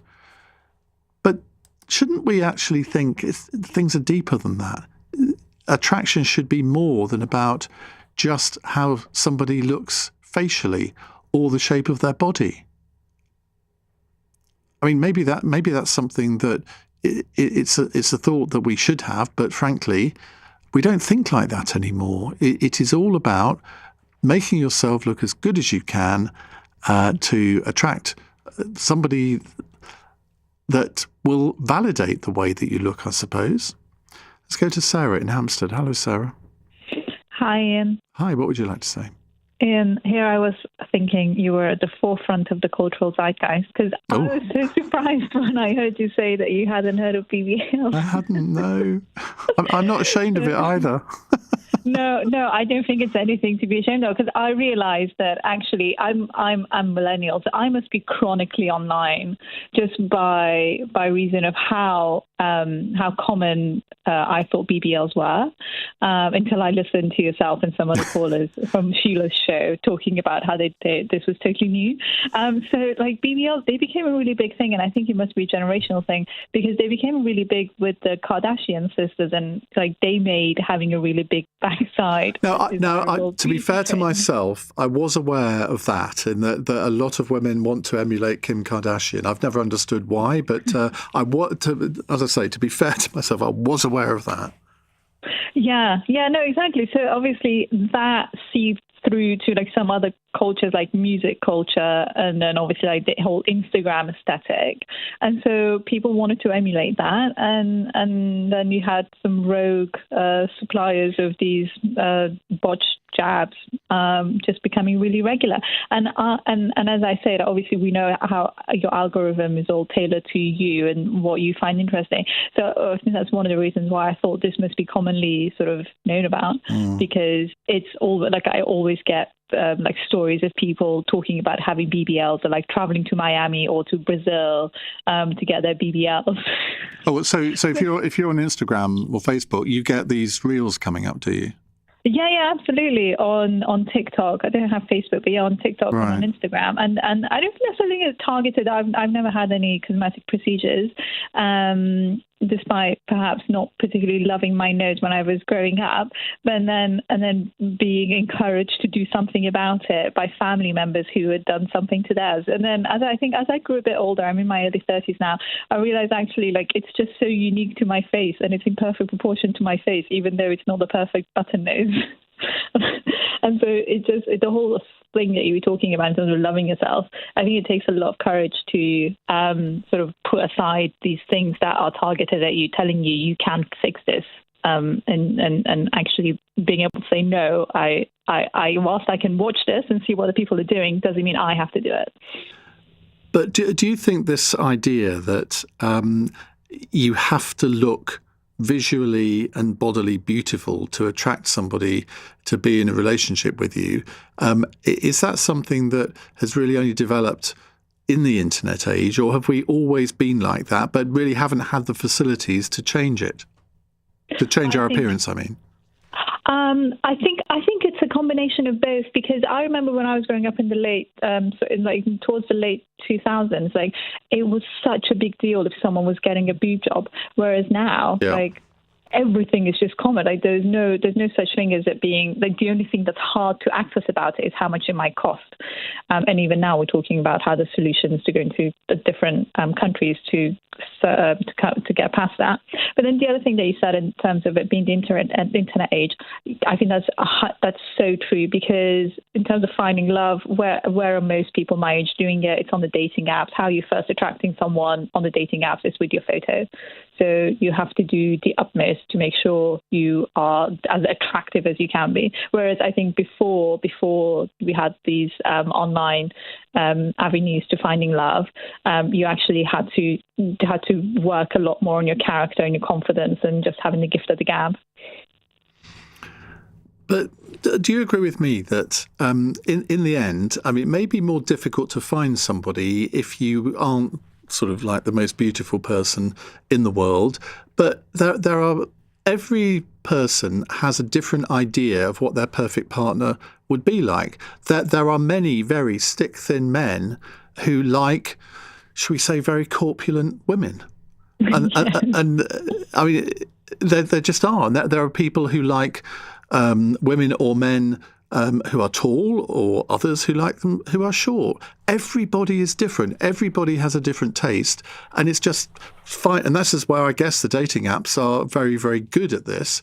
You can actually, presumably, I mean, I've never used Tinder, but I imagine you put sort of what your requirements are, and that then the algorithm will try and match you with that person. Yeah, you're absolutely right. Different strokes for different folks, right? And I think I think the same thing goes though with why would you want to all why would we all want to look the same? Because I work in the city and I walk around and I see so many, especially I would say it's across the ages, but I think it's most noticeable in the younger, in my instance, I notice girls who have had this sort of these procedures because I can recognize it quite easily if it's not been done right. Yeah, but we all can. That's the point. If you recognise that somebody's had it done, I mean, I would find that the most unattractive thing in anybody if I could see that they'd had some sort of cosmetic surgery. Yeah, no, I totally agree. But my point is, why would we all want to look the same? Like, why do we all want the pouty lips? Like, you just completely lose that uniqueness. If you ever watch like a 90s film now, you can see everyone has different, like, unique facial features. Whereas if you watch a film from like now, all the actresses, they really resemble each other so closely, and it's because they all have this sort of pouty lips, the really high cheekbones, the pulled back face from the facelifts. I just don't understand why you'd want to lose that uniqueness that you have about you. Couldn't agree more. Sarah, thank you very much indeed. Daniel says, I don't see the difference between aspiring to have a nice house and a nice car and aspiring to have a nice face and body. People spend time and money maintaining their cars, so why should they spend less effort on their bodies? Well, superficially, I can see the logic of that argument. But the fact is, you're not born with a nice house. You're not born with a nice car. You're born with the face and body that you have. Just be satisfied with it. Surely. And the fact that you can't actually see your bum unless you really want to look in the mirror. I mean, why can't you just be satisfied with it?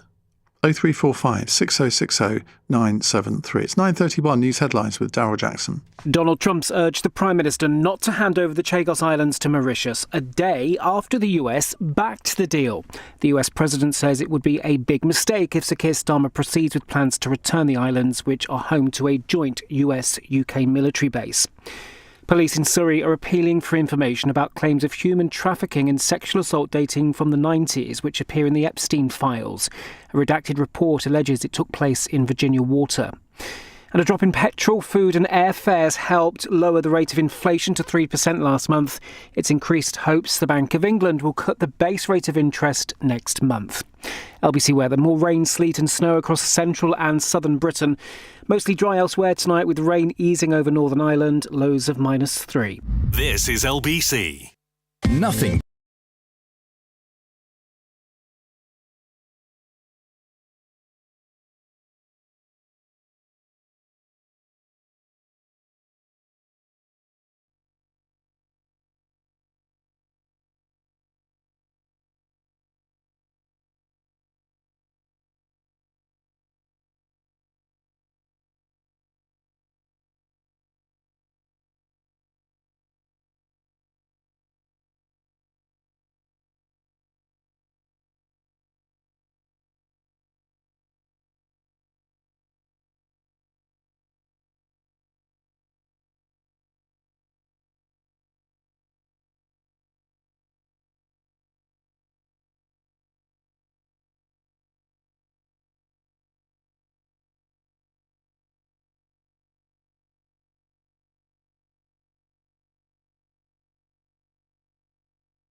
on LBC.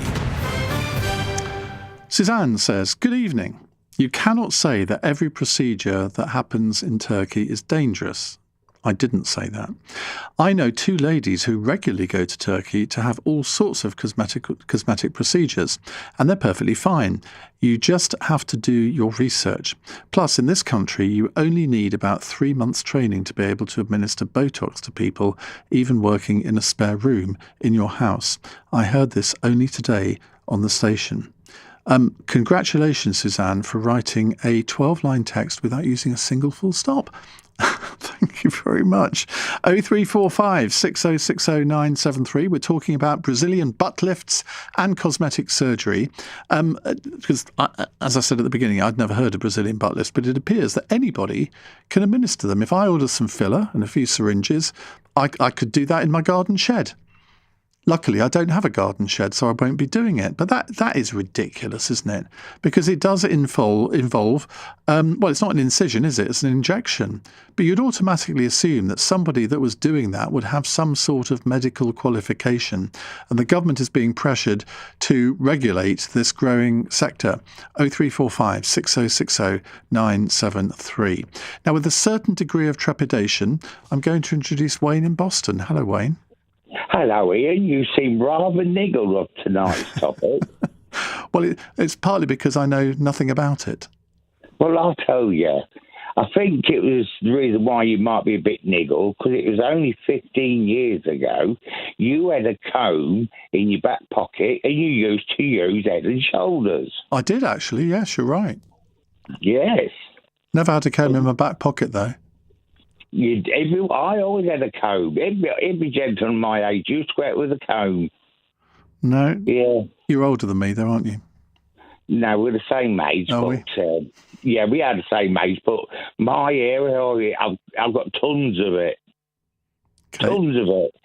Yeah. So what's that got to do with butt lifts?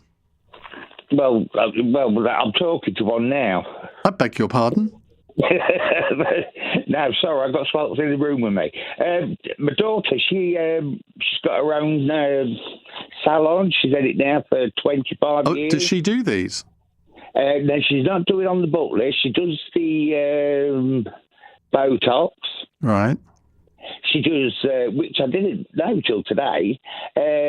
She sells men's makeup, and also she occasionally will make them up on a Friday or Saturday evening for them to go out. Sorry, did you say she does men's makeup? Yes. Okay, I'm getting nods from the gallery here. Well, there's quite a few men in my gallery. And I bet you do that. I bet you're men and A-list. Chris says he doesn't do makeup, but I imagine Woody through the glass does. Yeah, Tom, do you do it? No, I can tell. Corey? Oh, come on, guys, be honest with your boss. Corey says he could do with it. Well, okay, then come over to Boston, Tory. We'll sort you out, mate. And if you're rude, I'll give you a butt lift. I'll kick you at the bum and send you back. Thank you. If we don't get any calls on this subject, maybe we'll change the subject to should men wear makeup? Because I've often thought that if it was socially acceptable, I might. But I didn't know. When I'm looking at my who I went to school with, and I think, oh, you look good. And they ain't got a lot. And I know it's makeup now, because that's what brought the conversation. Because my birthday's just gone, and my daughter said, Dad, come in the salon, I'll treat you, I'll cut your hair, and I'll put your makeup on. But mostly men like to do a bit of foundation, then they get a bit of mascara on the eyebrows, take the grey out, all them little tricks to make them look younger. It's called guy liner, isn't it? Yeah, that's right. Because I will let you into a little secret, Wayne, because we now stream this programme live and I have to look my best. We have a makeup artist in the studio. I mean, basically, she's actually here for Andrew Marr because he needs it far more than I do. So I have a little dusting of what's it called, foundation before I come on air. Yes, then you don't want to apply so the lights don't bounce off. Exactly. Yes, I don't do it to make me look beautiful. I do it just because it's the professional thing to do, Wayne. You're absolutely right. You must. I mean, see, now them ladies are helping you. So if you wanted to do that for you and your boyfriend or husband, now go out on an evening, you can do it. We never go out, to be honest. Oh, you're getting sadder and sadder. I know. Not good. Particularly now I can't drive. Oh, dear. Oh, yes. And where was your tie last evening? I forgot to put it on. I do apologise, but I've made up for it tonight with this splendid effort, which I'm now holding up to the camera, which some cheeky person said that's the most disgusting tie he's ever seen. It's a Duchamp tie, and it costs £65, and I'm very proud of it. Iain, honestly, I'm that poor, I could buy a winter outfit, a summer outfit, for that amount of money you spent on that one tie. Primark is a wonderful shop, isn't it? You are paying Iain Dale too much money. Yeah, but the thing is, I bought this tie 20 years ago, so goodness knows what it's worth now. Wayne, entertaining as ever, thank you very much. Anna says, I'm sorry you're being deliberately obtuse. People have always changed their looks to be attractive. Have I read this one out before? The forehead plucking of the Elizabethan era. Just because the internet is new doesn't mean it's the sole problem here. No, I don't think it is the sole problem, but I think a lot of this, I mean, seriously, 30 years ago, if you wanted to have a hair transplant, you wouldn't have known that you could have one in Turkey, would you? Because the internet wasn't around to tell you that. So there's all these opportunities that there are now. Some of them, I'm not saying that everything on the internet is a bad thing.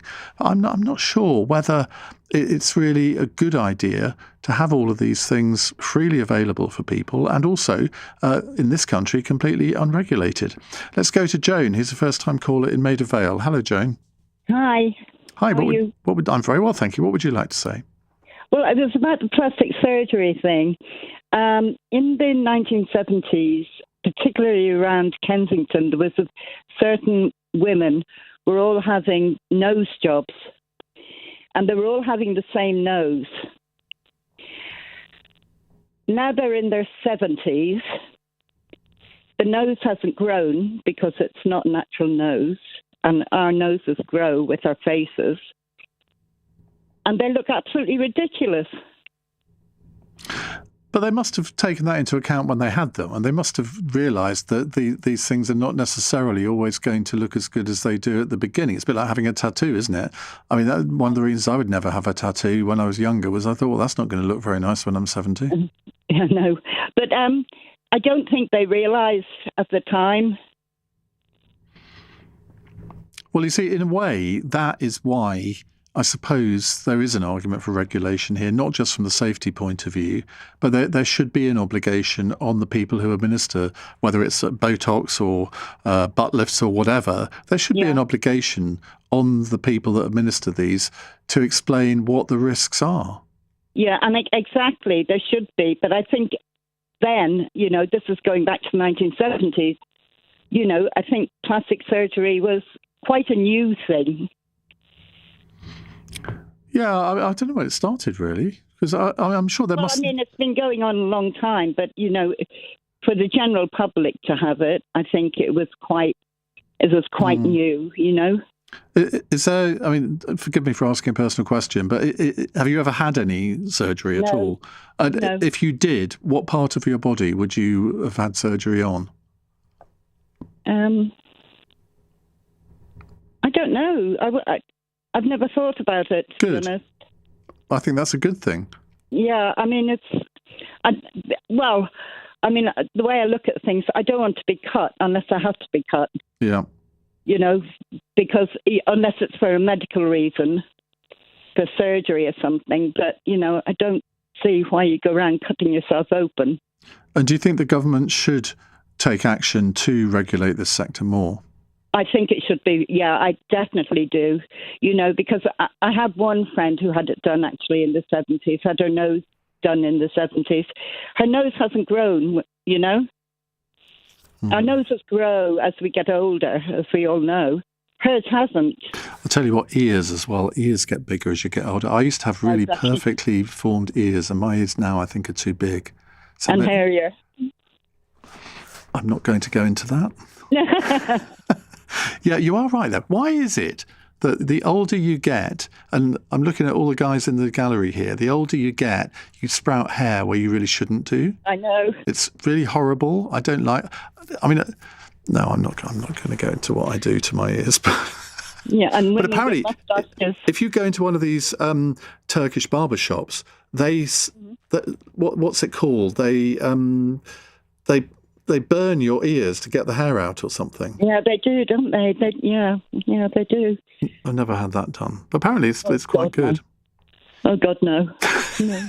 Don't be doing things to yourself that you don't need. Quite. You women are very lucky in that you don't sprout hair in places, well, most of you don't anyway, sprout hair in places that you shouldn't. Joan, thank you very much indeed. Stephen Lander has texted in, the guest that I spoke to at the beginning of the programme. He says, you don't even need 3 months training to administer Botox. No training required at all. Which is horrific, isn't it? When you think you're injecting stuff into your forehead or your cheekbones or whatever. Awful. Now, plastic surgery developed a lot from the 2 world wars to treat service personnel who had suffered deformities from combat. It's grown massively, however, since around the year 2000. So, have you had any form of cosmetic surgery? I'm still waiting for somebody to phone in who's had a Brazilian butt lift, but I suppose that was a little bit too much to expect. But any form of cosmetic surgery, has it gone wrong? And even if it hasn't gone wrong, do you still regret it? Or are you somebody who swears by it? A friend of mine has been texting me saying, I've had a nose job done in Brentford, a hair transplant in Birmingham, and I regularly have Botox and filler, and I've had this done since I was 26. Well, I mean, I just can't imagine that. I cannot imagine having all of those things done. But they do look quite good on it. 0345 6060 973. It's 9:46. Coming up at 10 on LBC, Ben Kentish. Labour could delay plans to make the minimum wage the same for people of all ages, but is it fair to pay young workers less? Plus, should knocking on doors urging people to boycott Israeli goods be a criminal offence? Ben Kentish at 10. Listen on our free Global Player app or the LBC app. Shine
Britain's conversation. Iain Dale. Alexa, send a comment to LBC.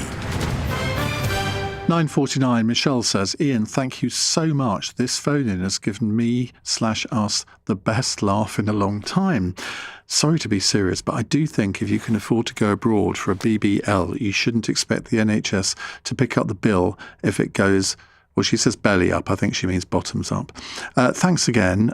You sound hilarious. Well, I wasn't intending this to be a hilarious phone-in because it is a serious subject, because if these things do go wrong, but I suppose we can all have a little laugh, can't we? I think we need to sometimes. David is a first-time caller in Wickford. Second caller from Wickford tonight. David, what would you like to say? Hello, how are you? Good, thank you. What's your view? So my wife recently had a cosmetic surgery. This is her second one. She had one last week and one a year ago. And this came off the back of her losing about 80 kilograms of weight, mainly due to increased activity and Wegovy and Ozempic over the past 2 years. And now my perspective is the mental health benefits of her having these surgeries and looking like a fit, healthy, happy 24-year-old has been outstanding, really. She's going out more. She's wearing clothes that she wants to wear. And her whole journey, she always wanted to get surgery done, so bits are in the right places again. And it's been life-changing for both of us, really, in our relationship. And when she said to you that she wanted to do this, what was your gut reaction to it? I had never really thought about it in the past. My gut reaction was, I don't want you to go under. There's always a risk associated with it. Saying that, she's done a lot of research, found the best surgeons in the country, gone with the correct clinic. And after speaking to the surgeons and having multiple visits and seeing that it's all legit and they're very, very skilled, I was a bit more comfortable with the idea of it. And if she's happy, then that's what matters. So this was done by a medical professional? Yeah, some of the best in the country. It's expensive, but you get what you pay for. And I think if you're getting cosmetic surgery, you need to be paying out for the best, because it's very serious operations. So has that made you think that you might consider it yourself? I've got no idea what you look like. I probably wouldn't, personally, but because I don't think there's a need to. I'm a bloke. I'm 28. I'm going grey already. I'm just accepting how I look. I personally wouldn't. But having seen how the professionals do it, I wouldn't be too worried if I did want to do something in the future. Mm.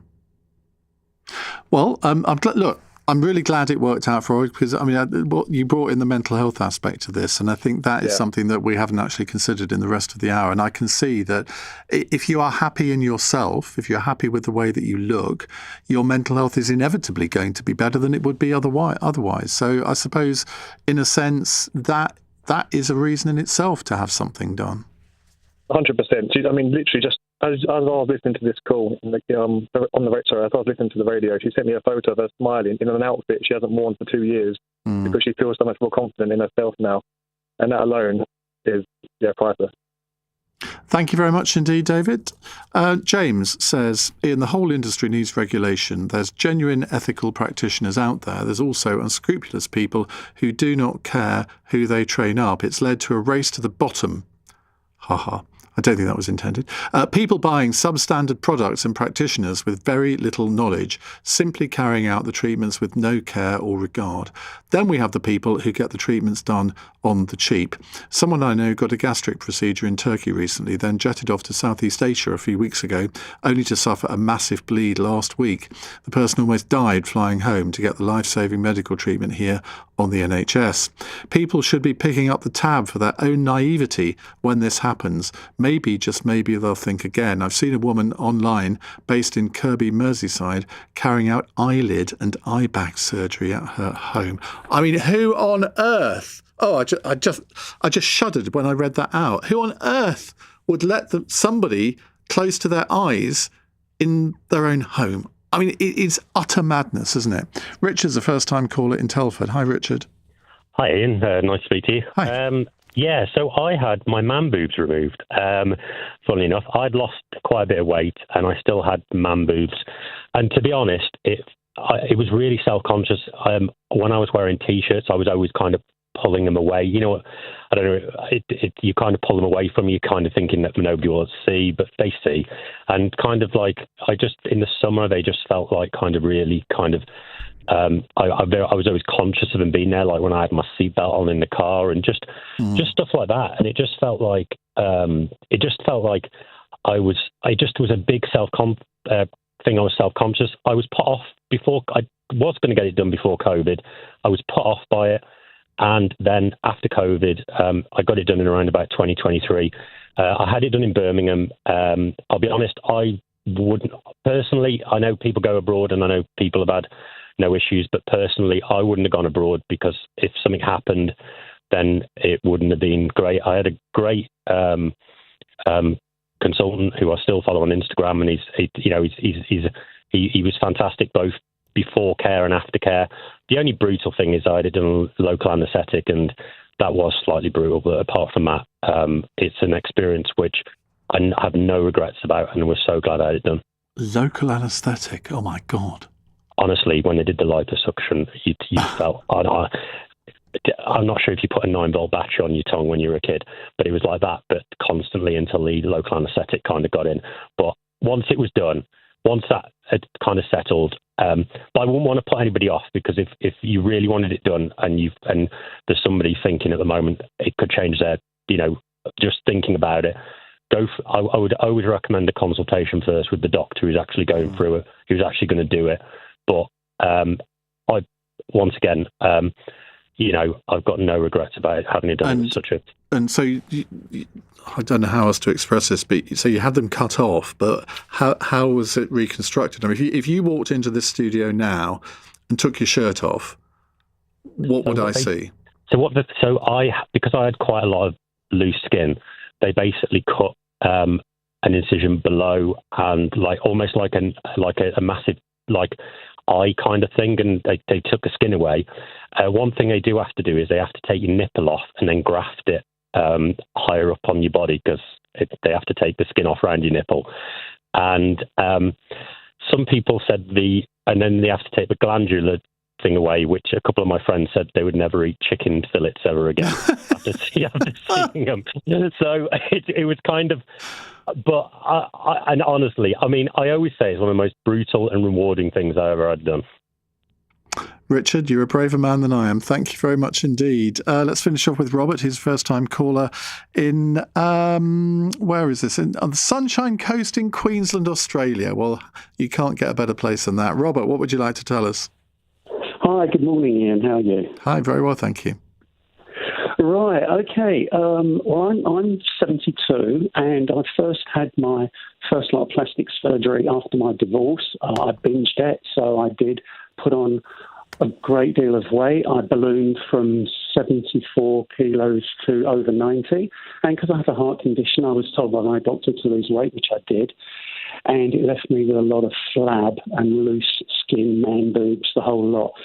And so I've had everything done. I had a tummy tuck, chest augmentation, I had face, neck, eyes done, and I had my hair transplant because on the crown I was going extremely thin, and I had corrective dental surgery. So I've had a whole lot done, and I can quite honestly say I had it done in Turkey, in Istanbul, and I'm not allowed to mention the clinic's name, can I? No. No, okay. So I had that all done, and I can honestly say it's made me look 20 years younger. And, a lot of people say, well, why get it done? Why? But, I mean, I didn't do it for anyone else. I did it for myself. And I think if you look good, you feel good. And if you feel good, it promotes healthy well-being. And I've never felt better in my life, to be honest. But I'm actually speaking to you because I've just come off the treadmill. So, I have to keep it up. To keep my weight at a level, and I've tweaked my diet and everything. But it's the best thing I've ever had done, and I have no regrets whatsoever. But it is an individual choice, and I was just listening to your previous caller. I had to also get my nipples replaced because after that they have to be realigned. I've got to stop you. I've got to stop you there, Robert, because Jamie's just texted in saying, "I'm looking forward to my supper tonight." after that call, you know. Thank you for all of your calls and messages this evening. I'll be back tomorrow from 7. Coming up at 1 on LBC, it's Jim Diamond. But right now, and I'm not going to make any jokes, it's Ben Kentish. Fill the void, fill the gap. What was he going to say? We'll never know. Thank you, Ian. Hello, a very, very good evening. Ben Kentish here on LBC. Coming up. We've made a commitment in relation to youth minimum wage.